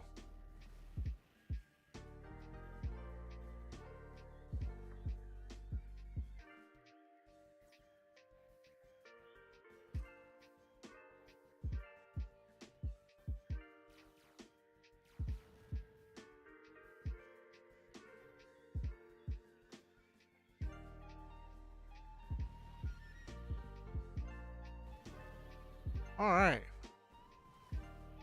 These Zaberfangs have so much HP.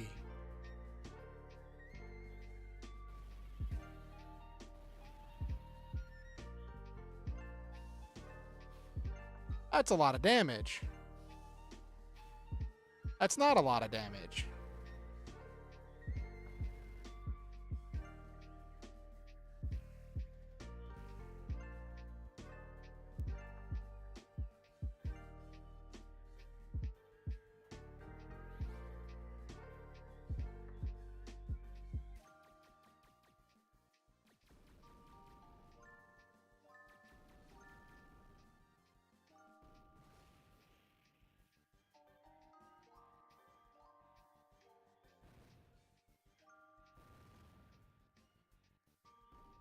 Exactly what I needed to take him out.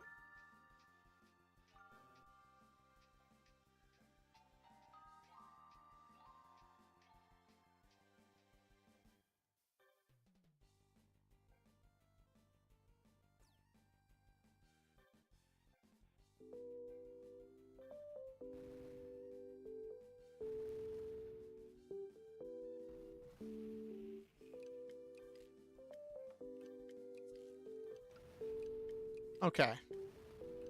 Of course it only does 1 damage, because these things have so much HP. Next turn when it pulls up, I'll be able to attack it better.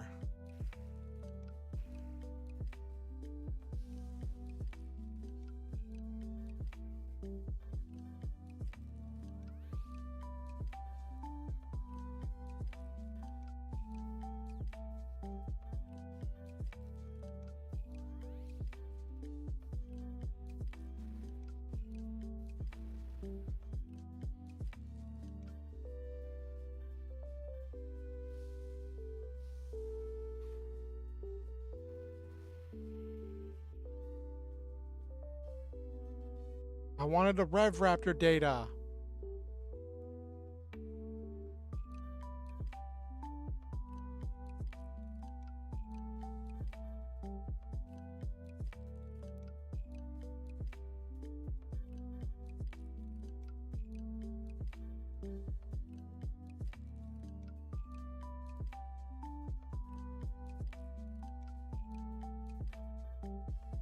Ooh, GR. Wonder what that is.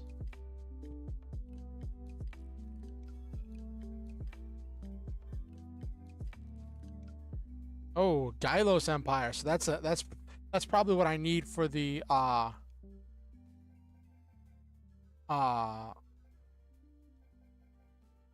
for the Rev Raptor.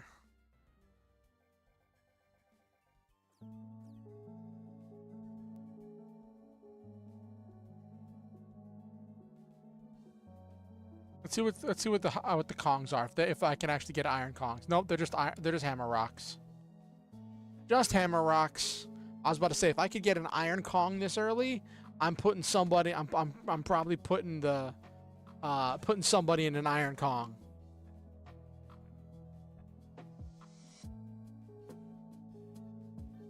Okay.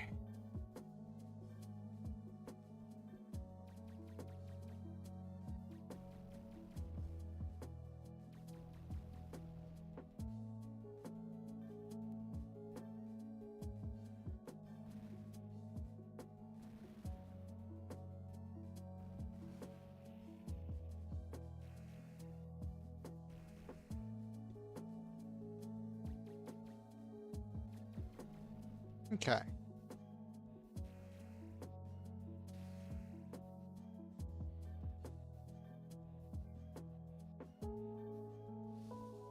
Just hit it with the Killer Saber.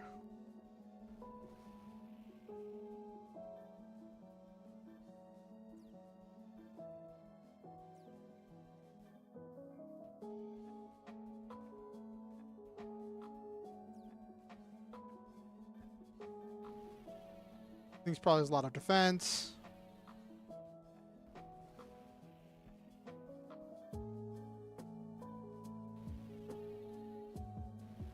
Ooh, that was a good amount of damage.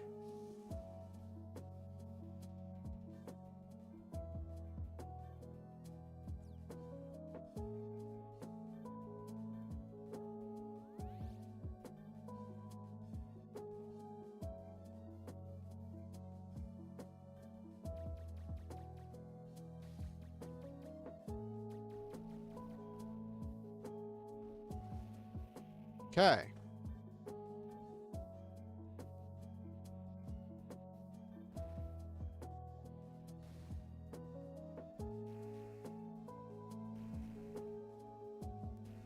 Oh, that's a lot of damage. Holy cow. Irvine got rocked. Hold up.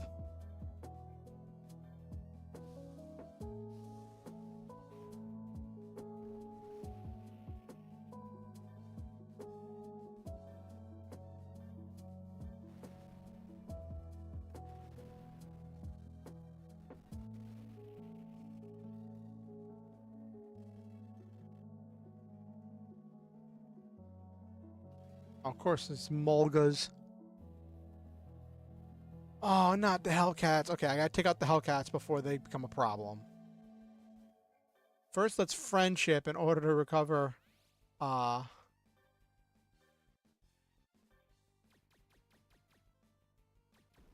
Ooh, did I equip junk parts? Because that's some new parts.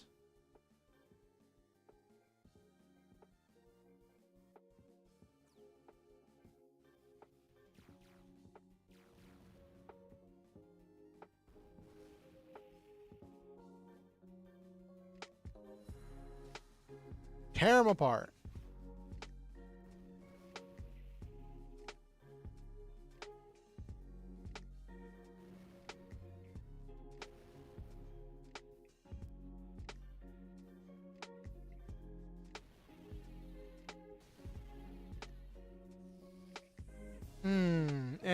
And the fight just got more complicated. Gotta hope the Killer Saber can take it out. I don't remember if I think I equipped it. Because I don't need any of these parts, so I can try to get that weapon. I did grab junk parts. Alright, well I'll try to leave all but one enemy left.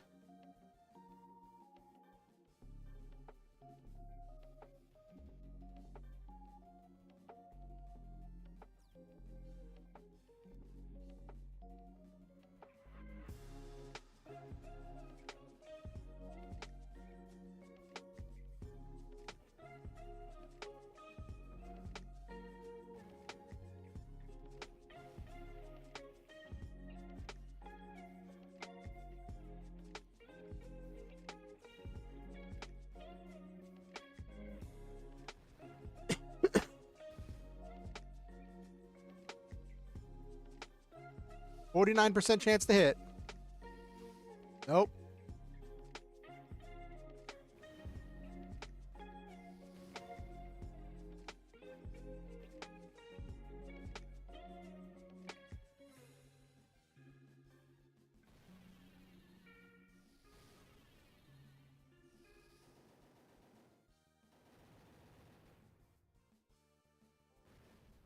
Okay.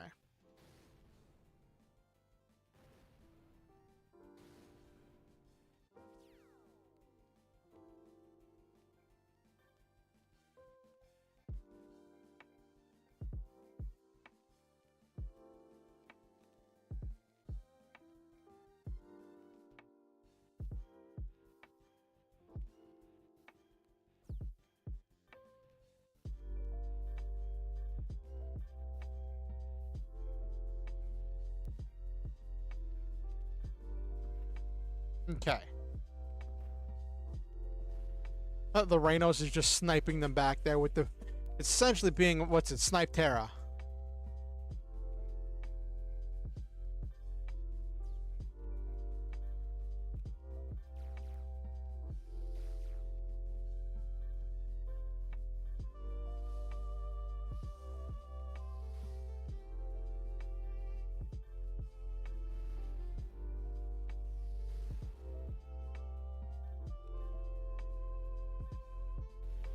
this one land? I hate these units.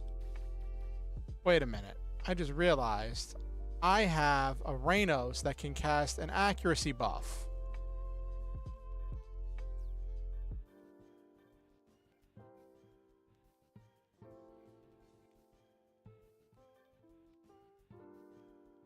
On the entire team, I could have... Okay.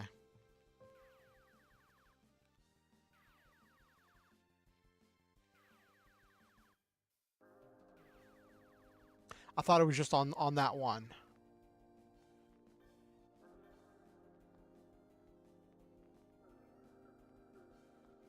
Yeah. Reynos now serves a very different purpose on this team.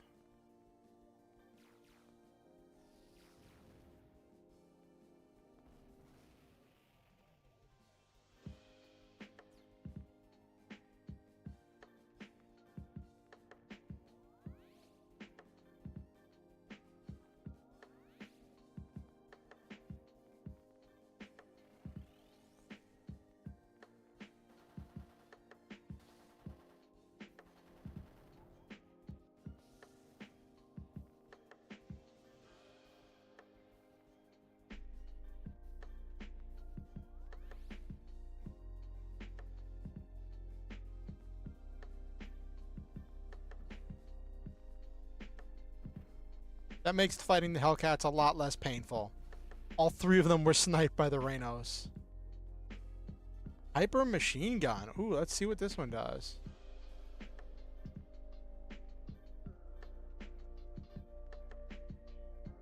That's a lot of damage on a machine gun. And what's the range? Oh, it's only point blank range.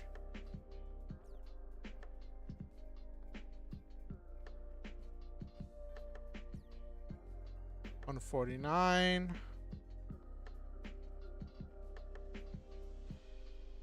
It hits two things right next to each other.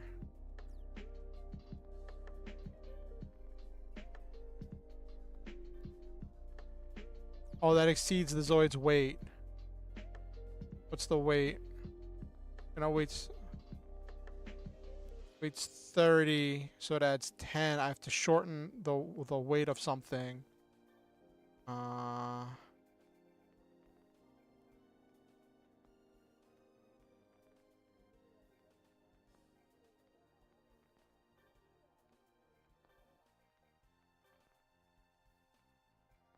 Okay.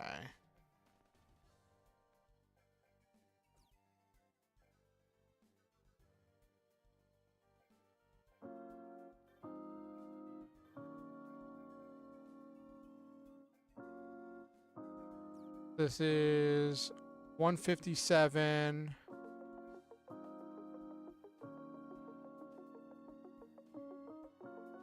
That does 157 as well, but it only costs 1 EP.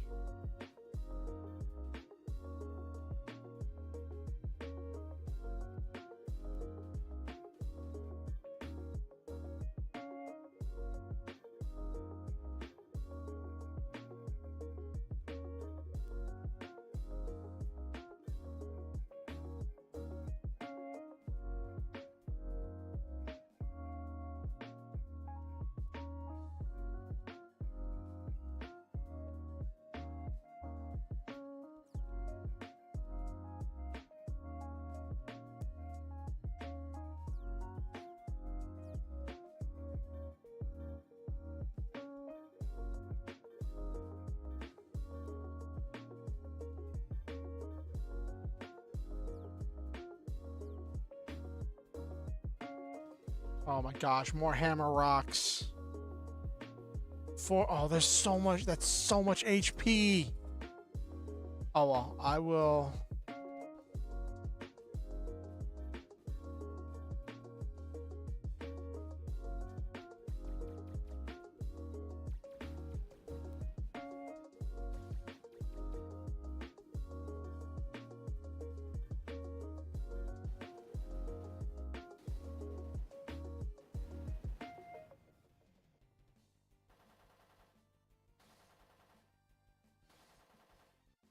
Okay.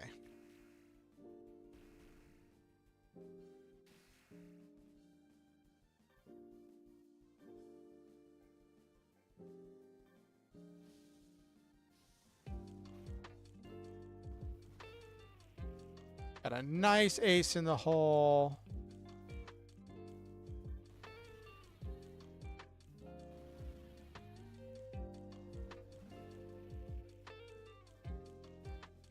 I didn't mean to use small thruster, but you know, whatever.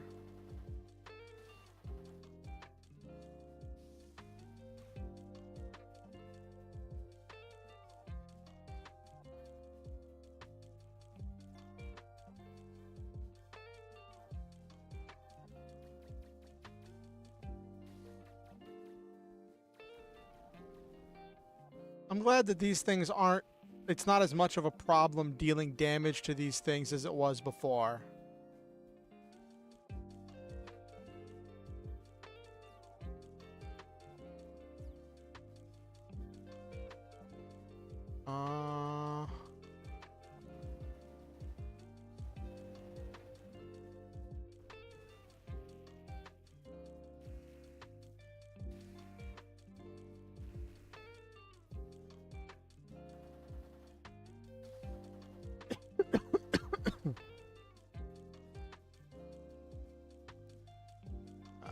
$138.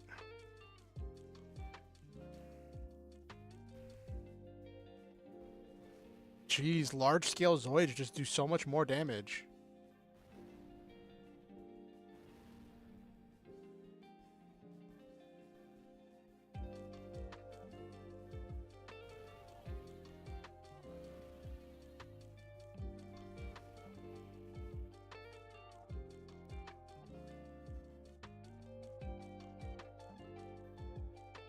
Okay, so now let's head back up there.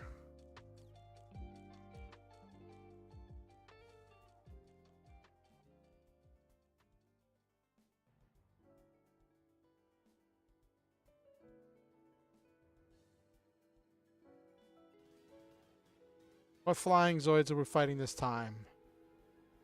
Zabats and Cannon Remolgas. Okay.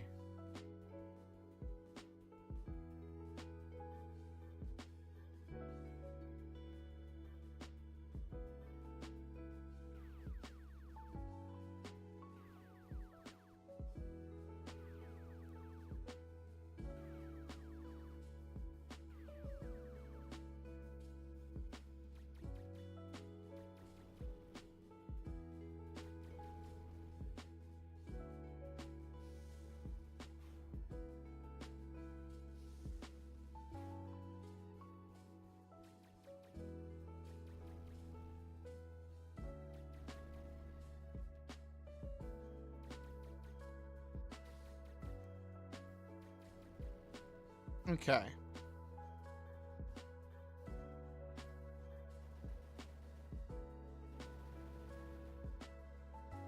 That accuracy buff definitely helps with dealing with the flyers.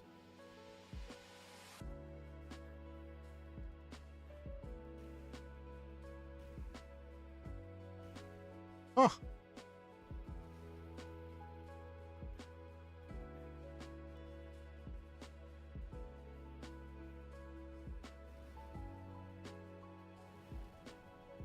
Only does 38.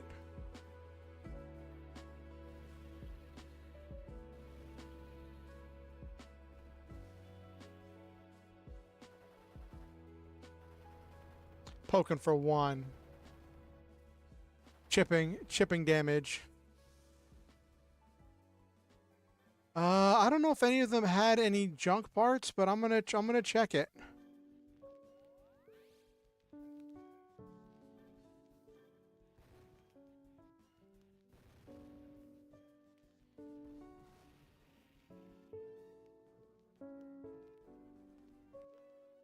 Ooh. I could put a Thiel in a Tiger. E-Shield Pro, Iron Defense. Medium Expert. I did get an item. They did have parts. Oh, poopy. Alright, this will not be nearly as painful as it was before.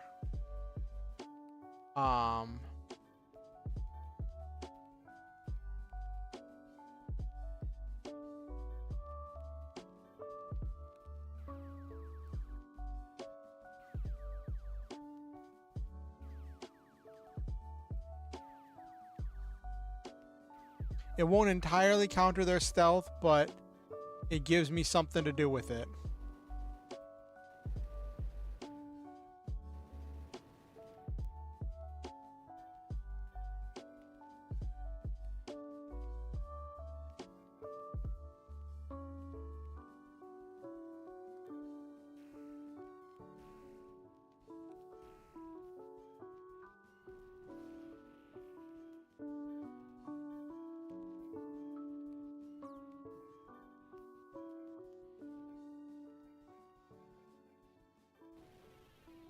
Okay.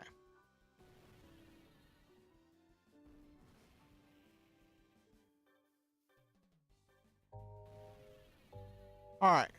Oh, almost got it. It's like at 8 HP. Ah.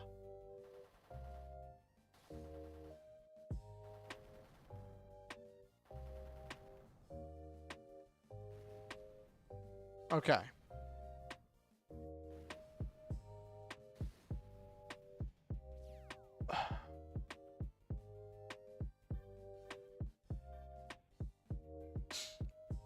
141, 127. All right, good. That was not nearly as painful as it normally is.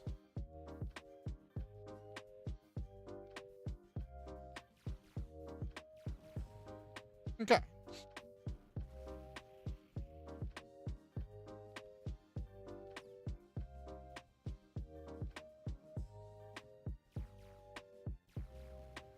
Ooh.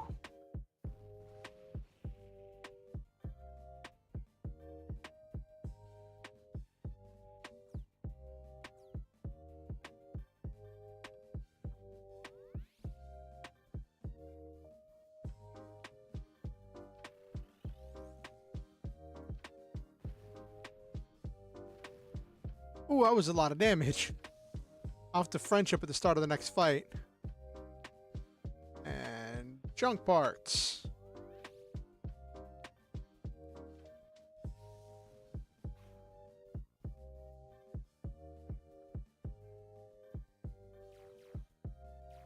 Okay.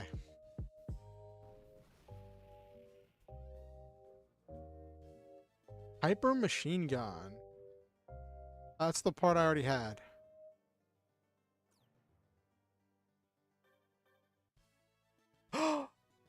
Ooh, hold up. First, I'm going to save because that's what I wanted.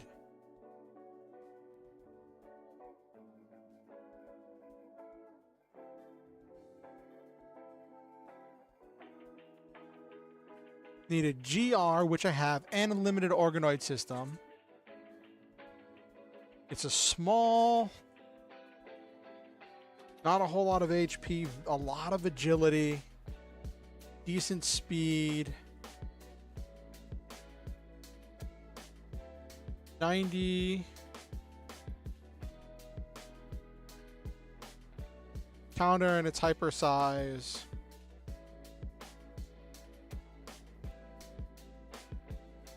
Okay.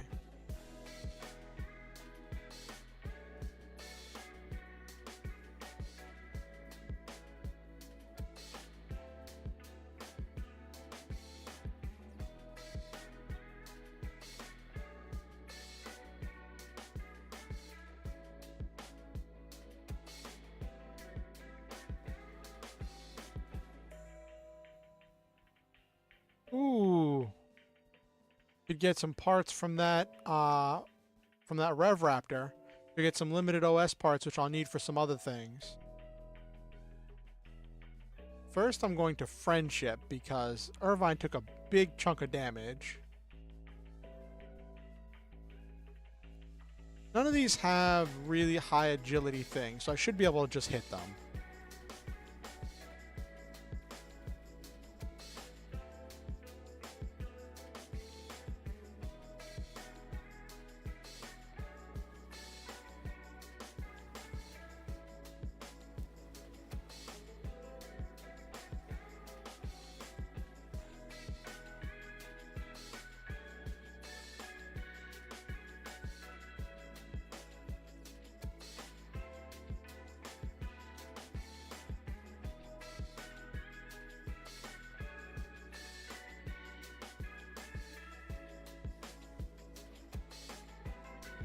Oh wow, definitely needed to do that damage.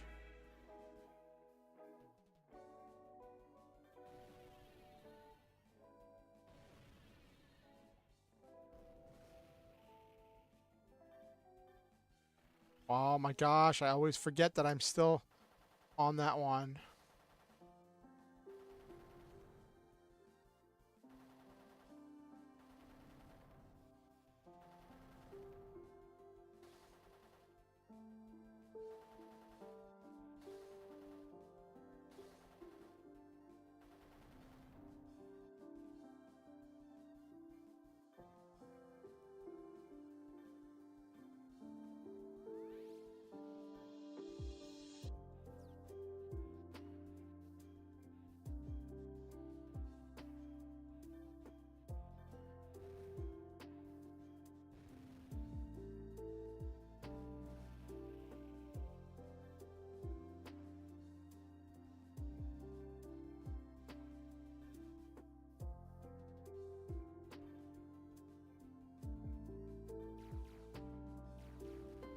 Oh goodness. Um,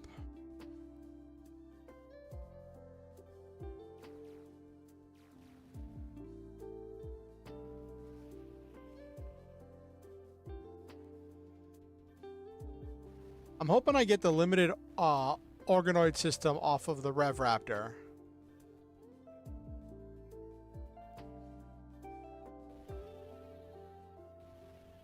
Oh, that's exact. I needed 16. I dealt 17. Nice.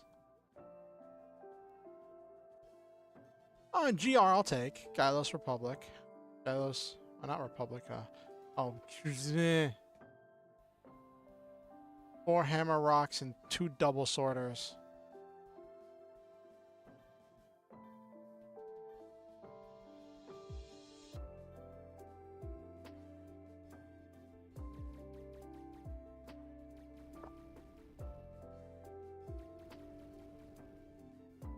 Okay.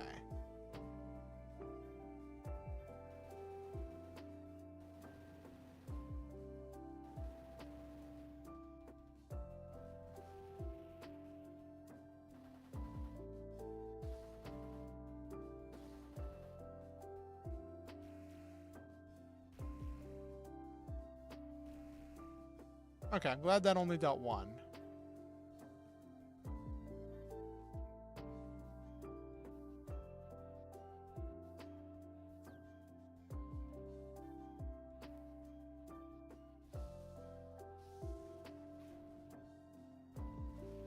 Good.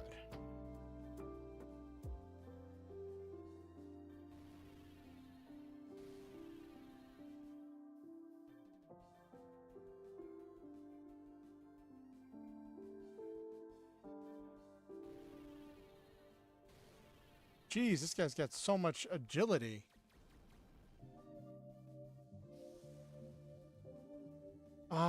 What are we gonna do? Deck command.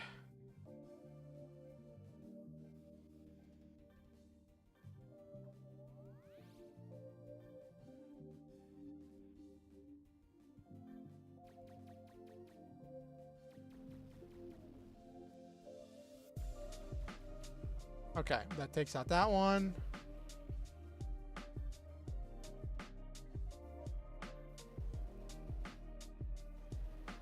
Ooh, good shot. Yes. No parts.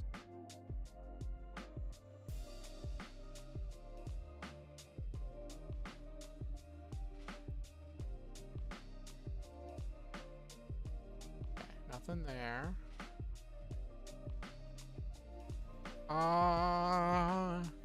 I'm just getting beset on by these hammer rocks.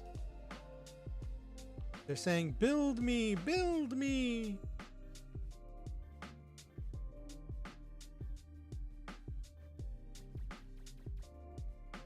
Having the Reynos and the Zaberfang old on the team make a big difference.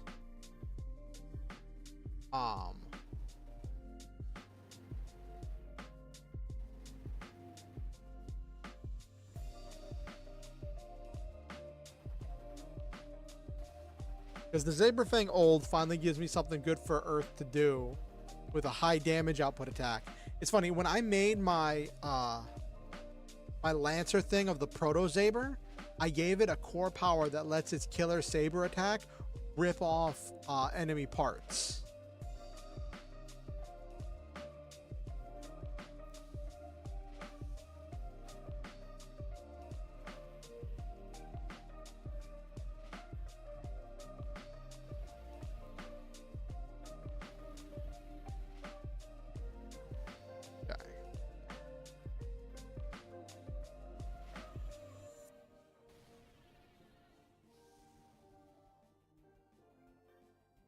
We will do...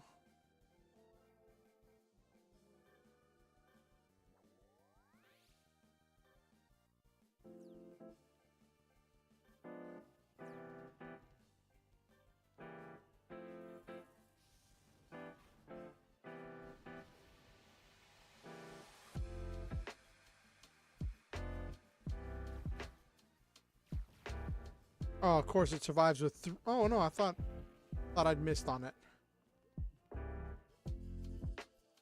Ooh, SS. Go down here and get this.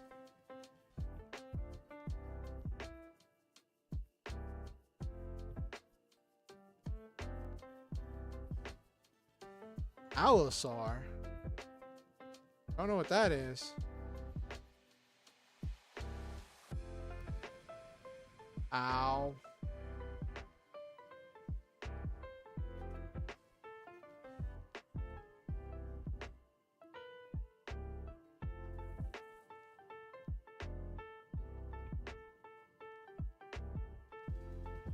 More flyers. All right.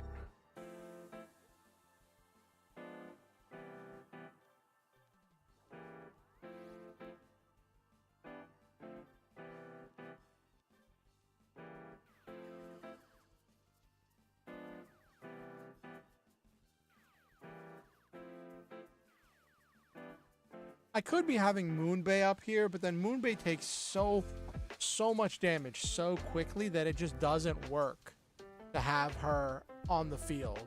She just becomes a liability, and I end up having to like heal her, or she just gets caught in attacks.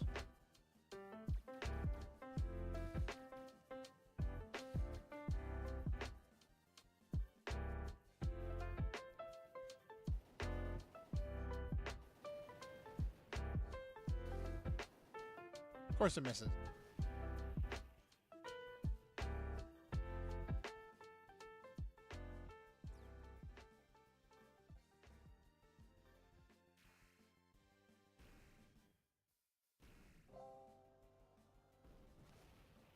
Yep, there we go.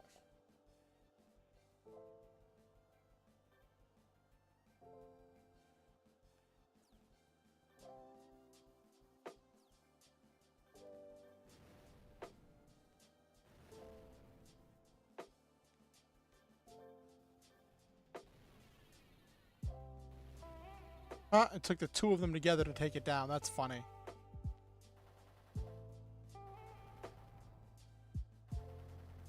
Okay.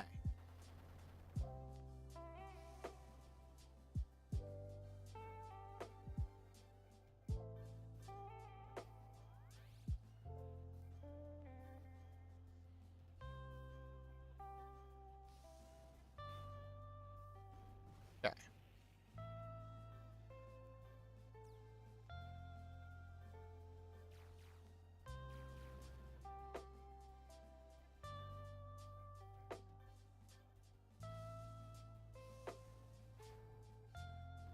Hoping to get to Van and get his Shield Liger on my team for some of this. Ooh, L Expert. Micro Sensor Plus.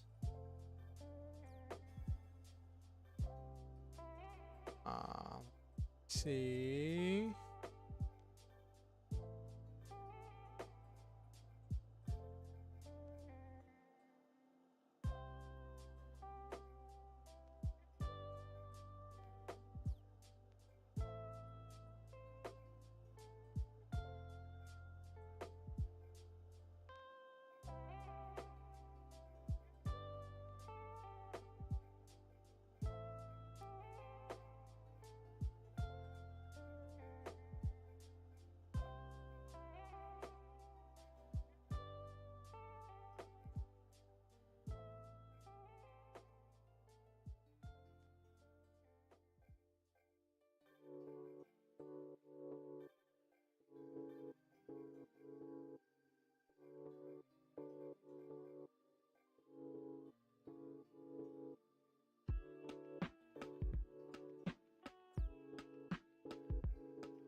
Okay.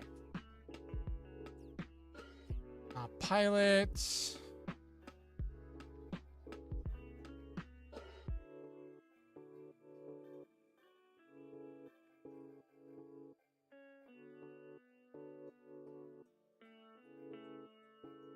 Ba ba da ba da. I don't have any E shields on him.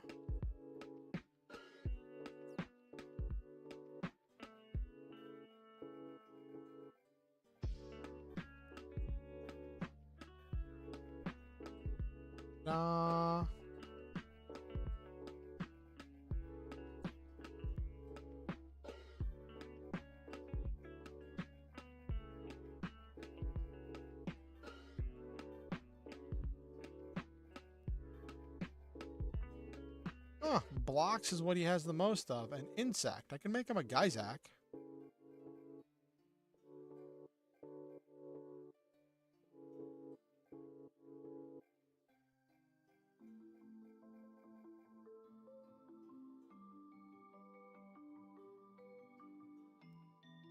Could make him a hand wolf that does better. Got 2 wolf.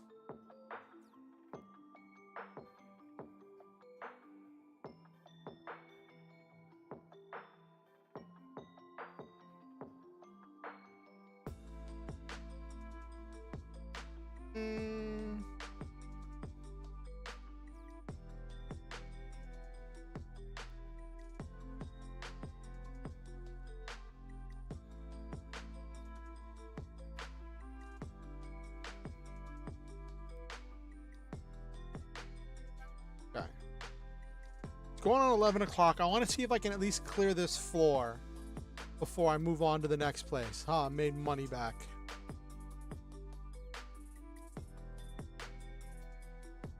That's where I just came from. Alright, I need to move over here.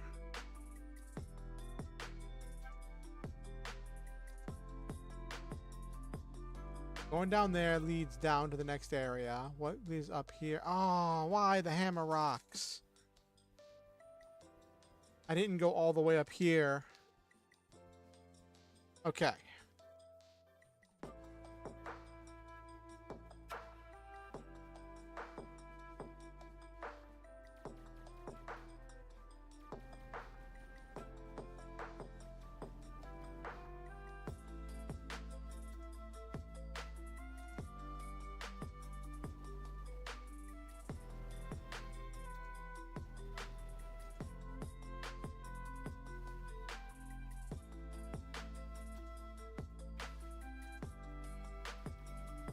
Okay, we're finally starting to open up and get like the team working.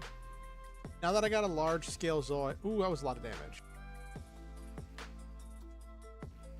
At least it wasn't like 40. Oh my gosh, Irvine takes a lot of damage.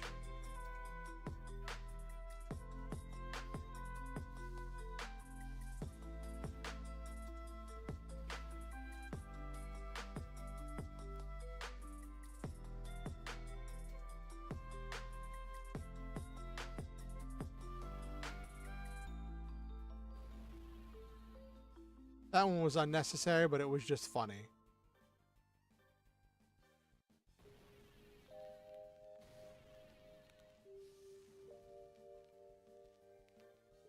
Let's heal Irvine up after that explosion.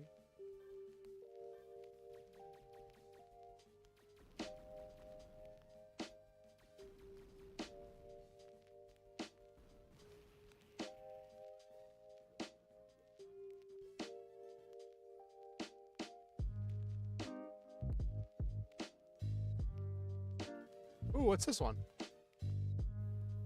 Ooh, red horns. Red horns are good. All right, Silva, good night. It was nice having you. Buenos nachos. I want you to know that I think you're amazing, Silva. Thank you for coming to the stream.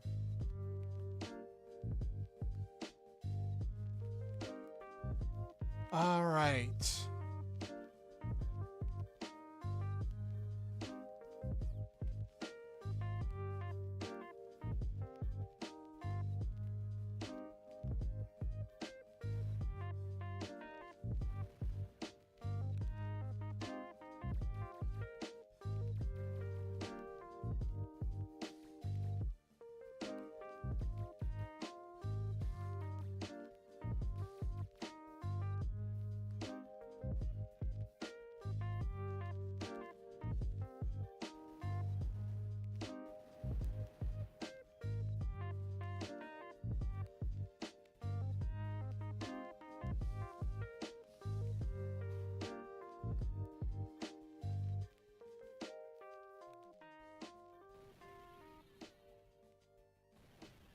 Ooh. Nice. Guaranteed shot on that one. Like, if it hits, it kills on that one.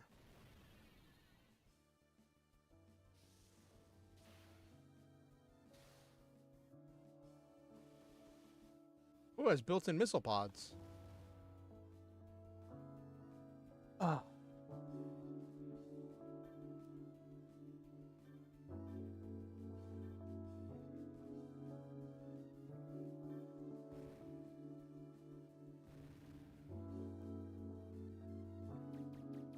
Okay.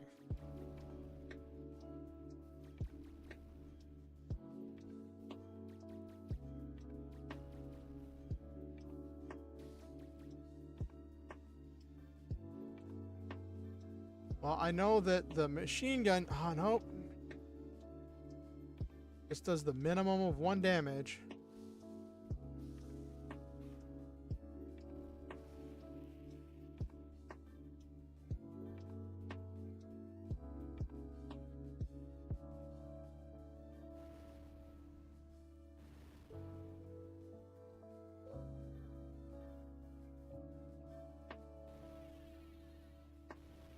I want to get a lot of data and parts on this one. You can attack from the back row?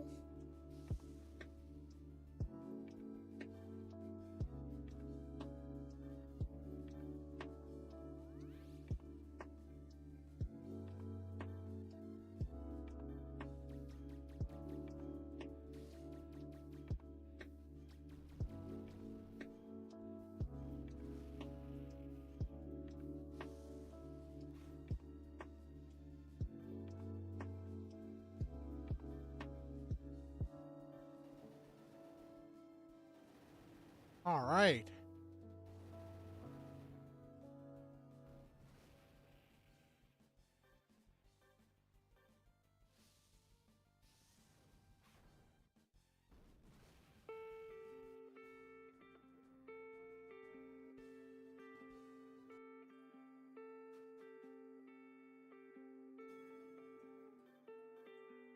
Well, let me want to poke around up here.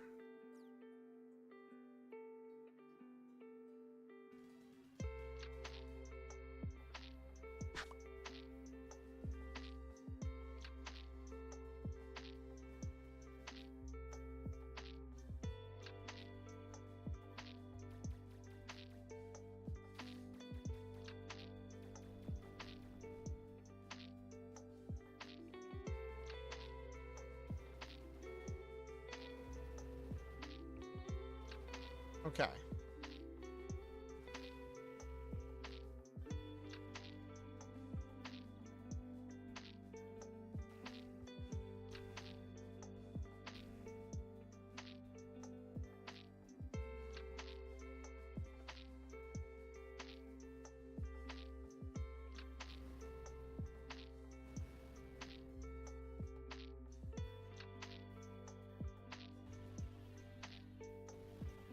Okay, now let's see if we can take these things out. Okay, it didn't use its evasion thing.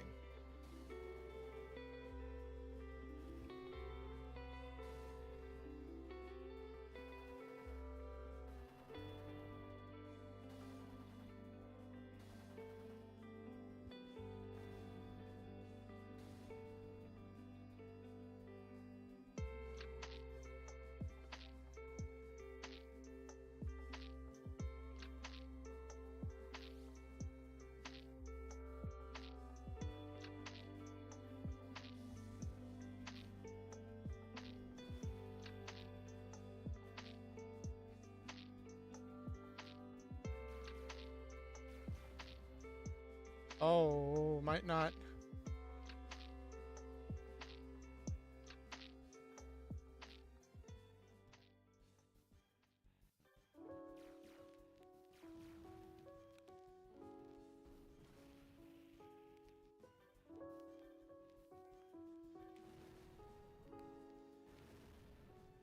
What? That only dealt 1 damage?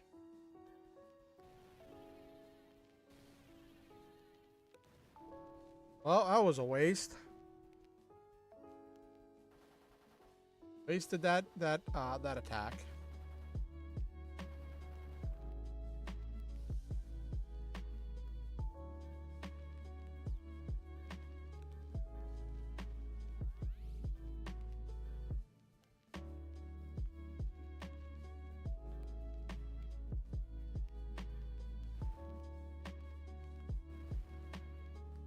Okay.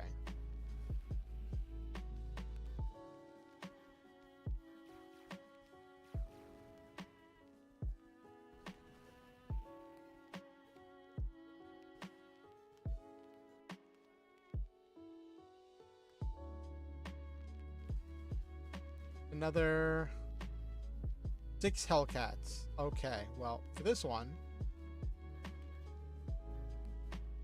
we are just gonna start with that. I want to see if I can clear this, if this is one of the ones where it's just short to get to an item box.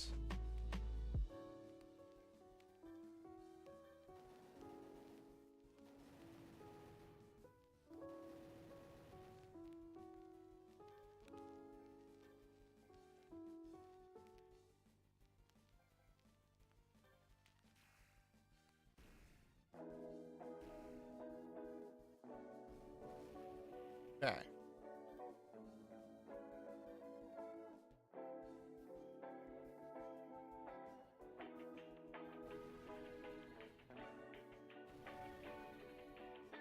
Gotta use it at least once.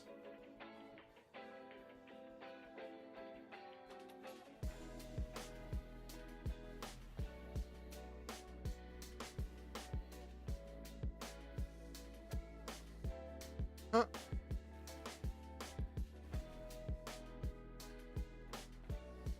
Yeah, that one's gonna be annoying.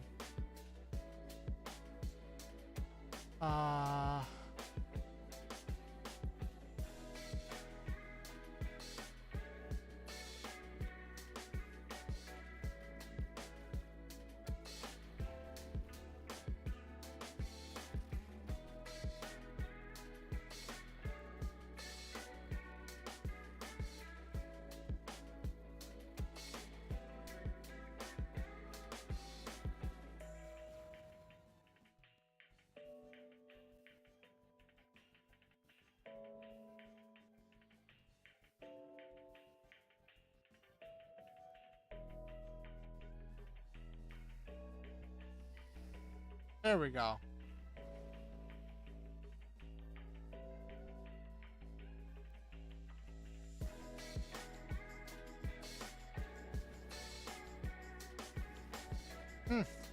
Probably need to get a better cannon.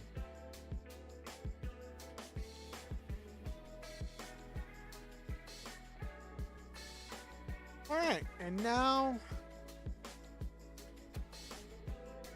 Why are you poking me? For 1 damage. The command, core saver.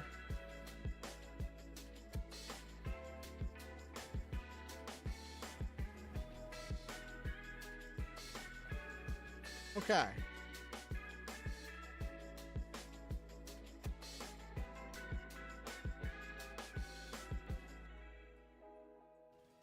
Oh my gosh. I'm just trying to see where this goes.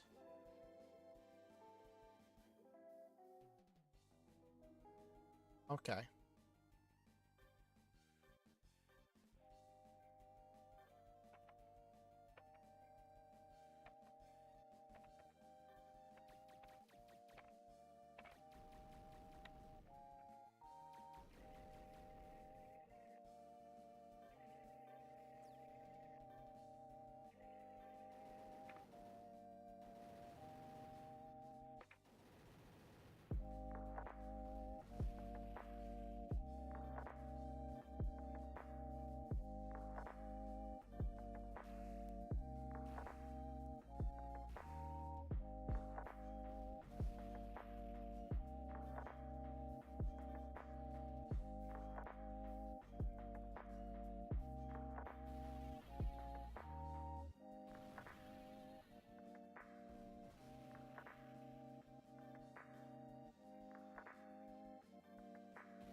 Oh, because it has no attacks from the back row.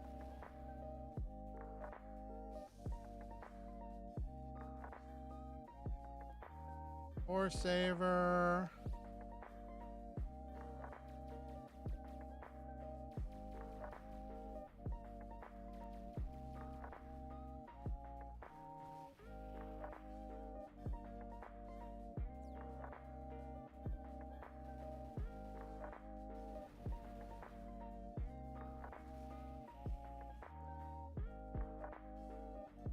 Ooh, got the limited organoid system.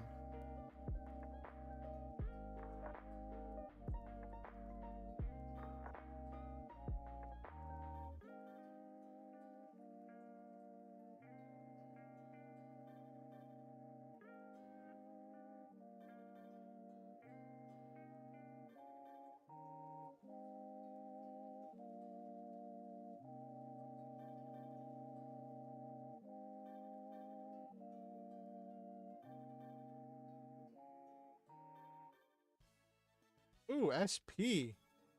What is that? Dark Spiner. Get its own core. Okay, so. What I know now is that this is where we have to go for the story. Okay, no. I'm gonna fight my way. This is where we have to go for the story, so I'm not going to come here. I want to go down and do the other one. Rev Raptors.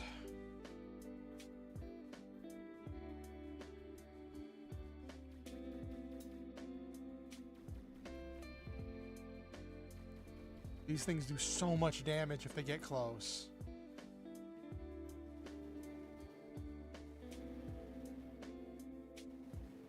Okay, 2 down.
Nope. Not gonna get the data. Rip me. Well, I will get the parts.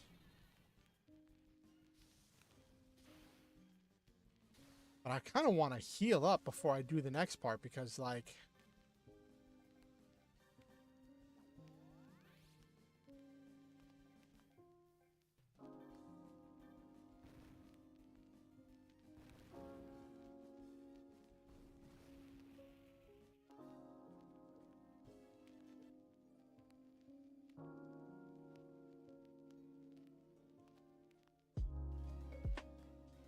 Olga's trying to get back to the other floor. So this is the floor where I have to get to in order to complete the next part of the story.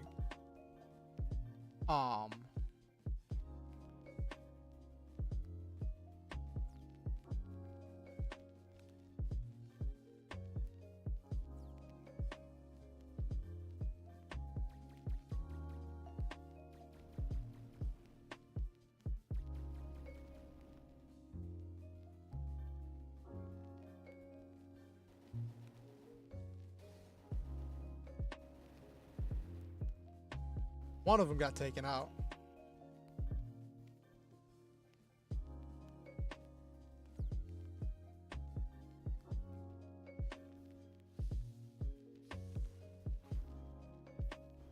Chomp.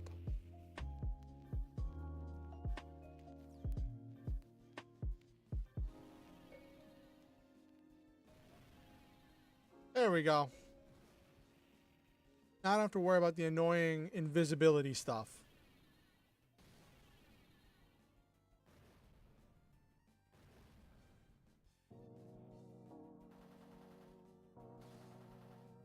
I should probably heal because some of my characters took a lot of damage from fighting those pile bunker raptors.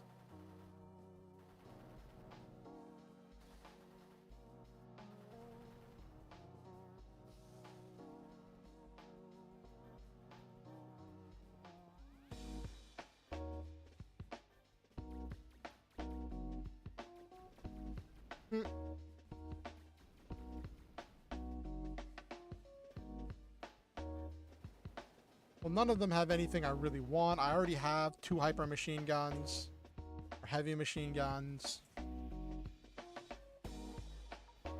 Killer Saber runs up and rips off enemy parts.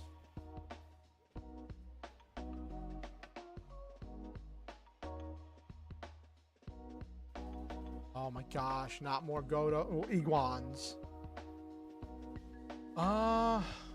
I might get another limited OS out of this.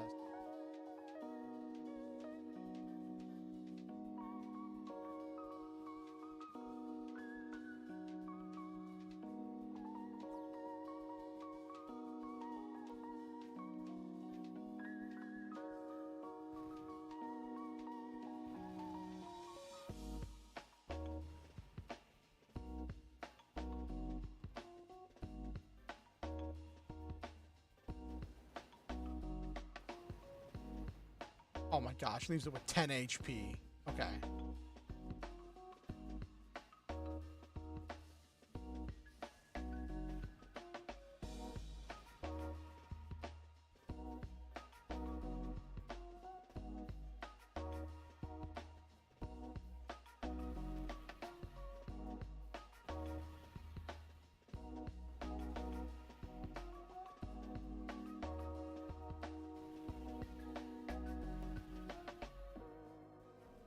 Every little bit matters. Okay.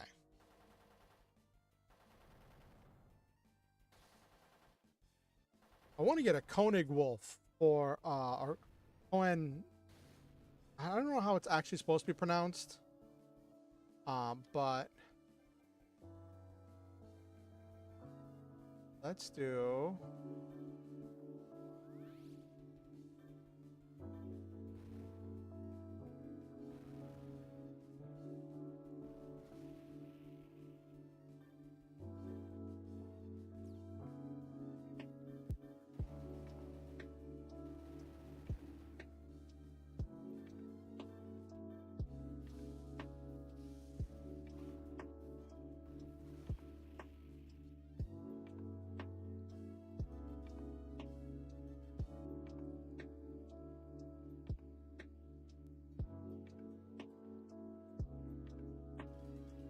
Should have gone the other way. Oh my gosh, we're coming up on 11:30 and I'm trying to get back out of there. This dungeon is kicking my butt.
Hit? Nope, it won't.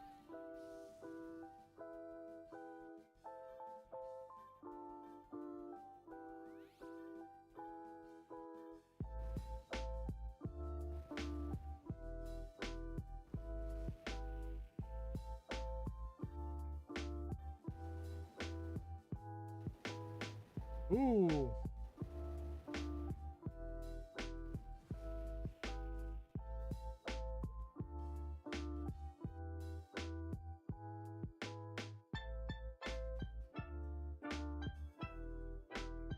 Okay, so I have to go down to the bottom one,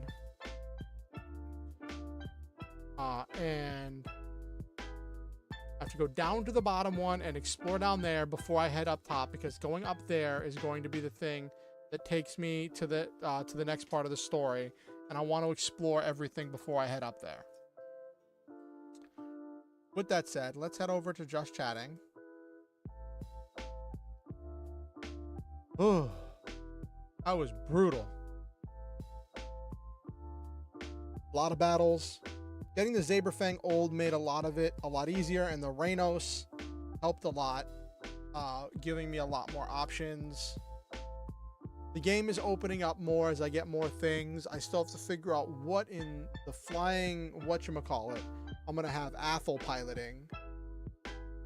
Until I can get my hands on, until I can build the Trinity Liger, which is his main thing. But for now, it just is what it is.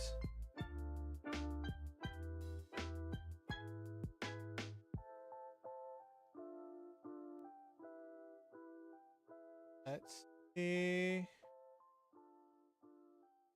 Oh, if there's anything cool to talk about. So, has anybody seen that Five Nights at Freddy's movie? I haven't seen.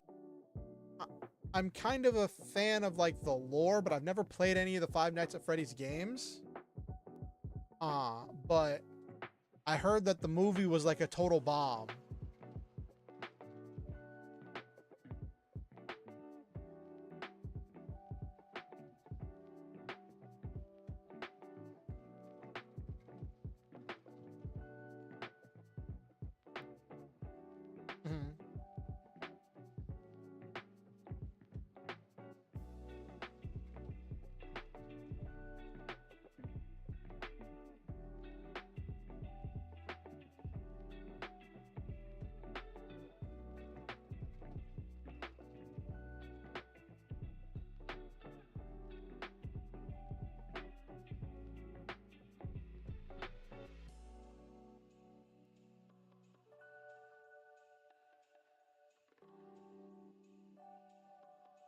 Yeah.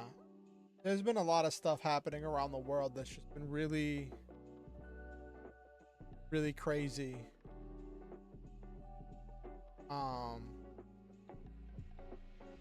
And like, I don't have the wherewithal, mental energy, or well, don't have stuff to really speak out about a lot of the stuff that's happening. All I can do just share posts and try to be supportive as best I can for a lot of the stuff that's happening in the world right now. And it's not much, but it's what I can do.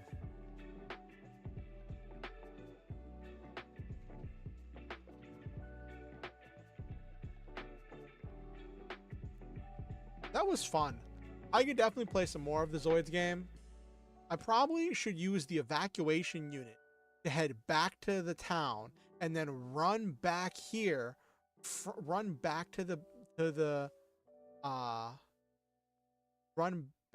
cavern, because the entrance that I wanted to go down was close to the front, and then go in that way instead of having to go all the way around. It'll probably, even though I'll have to run because it's a lot easier to avoid the enemy going through the overworld. So that's probably what I'm gonna do. Today's Friday. I might have another I know I'm gonna have another stream on Monday, but like Monday is gonna be the day before Halloween, right? So like I might do some kind of a stream. I might do more Zoids. Might do a writing thing. Might do like a special Halloween writing stream where I try doing like maybe a writing challenge or something. Maybe write a short Halloween spooky story or something.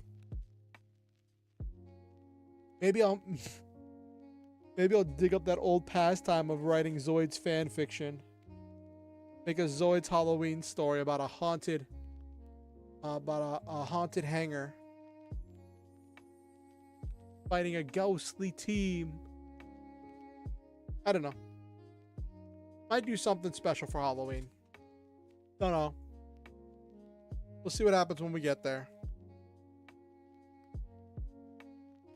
Anyway, let's wind down for the night.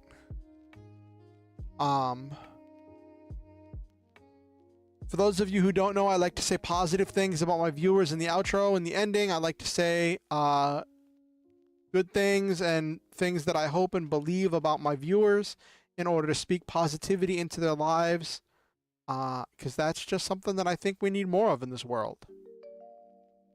So, to Silva, to Okusen, to Nabiru, to anyone who watched this stream and didn't say anything, who was lurking in the background, to anyone who watches this VOD afterwards, I want to say I love all of you. And I believe in each and every one of you. I think that each one of you makes this world a better place by being in it. And I think that each and every one of you is a truly special, one-of-a-kind, and unique individual that brings a special energy that only you can bring to everything you do. Thank you for coming to my stream. Thank you for giving me your time, your energy, and your attention. Thank you for being a member of this community and helping to make this community better. Always remember the Star Hunter motto: shoot for the stars, have wonderful adventures, live your dreams, and always stop to enjoy the memes. And I hope that all of you have a wonderful night, and I hope I will see all of you on Monday. One thing I do ask is that you like the stream. It helps the algorithm with pushing it out. It lets me know what people are interested in. Lets me know that people were here. All that good stuff. And if you have any friends, relatives, enemies, coworkers, anyone you think might enjoy my content, feel free to show them my content or invite them to the next stream, which is going to be Monday, 8:30 p.m. EST. And if you want to keep up with what I'm doing on YouTube, you can subscribe and ding the notification bell. It'll let you know whenever I go live or when I release any new content. If you want to keep up with what I'm doing outside of YouTube, you can follow me on X or Twitter and join my Discord. Links to both of those are in the description down below. And I hope that you all have a wonderful time. Have a wonderful weekend, and if I don't see you on Monday, then I hope you have a wonderful Halloween. Also, I always want you all to remember that you do not have to donate to be here. I know I have that Ko-Fi link up there, but one of these days I might start actually putting stuff on my Ko-Fi. But with that said, I never want anyone to feel like they have to donate to be here or that they have to give money to be welcome.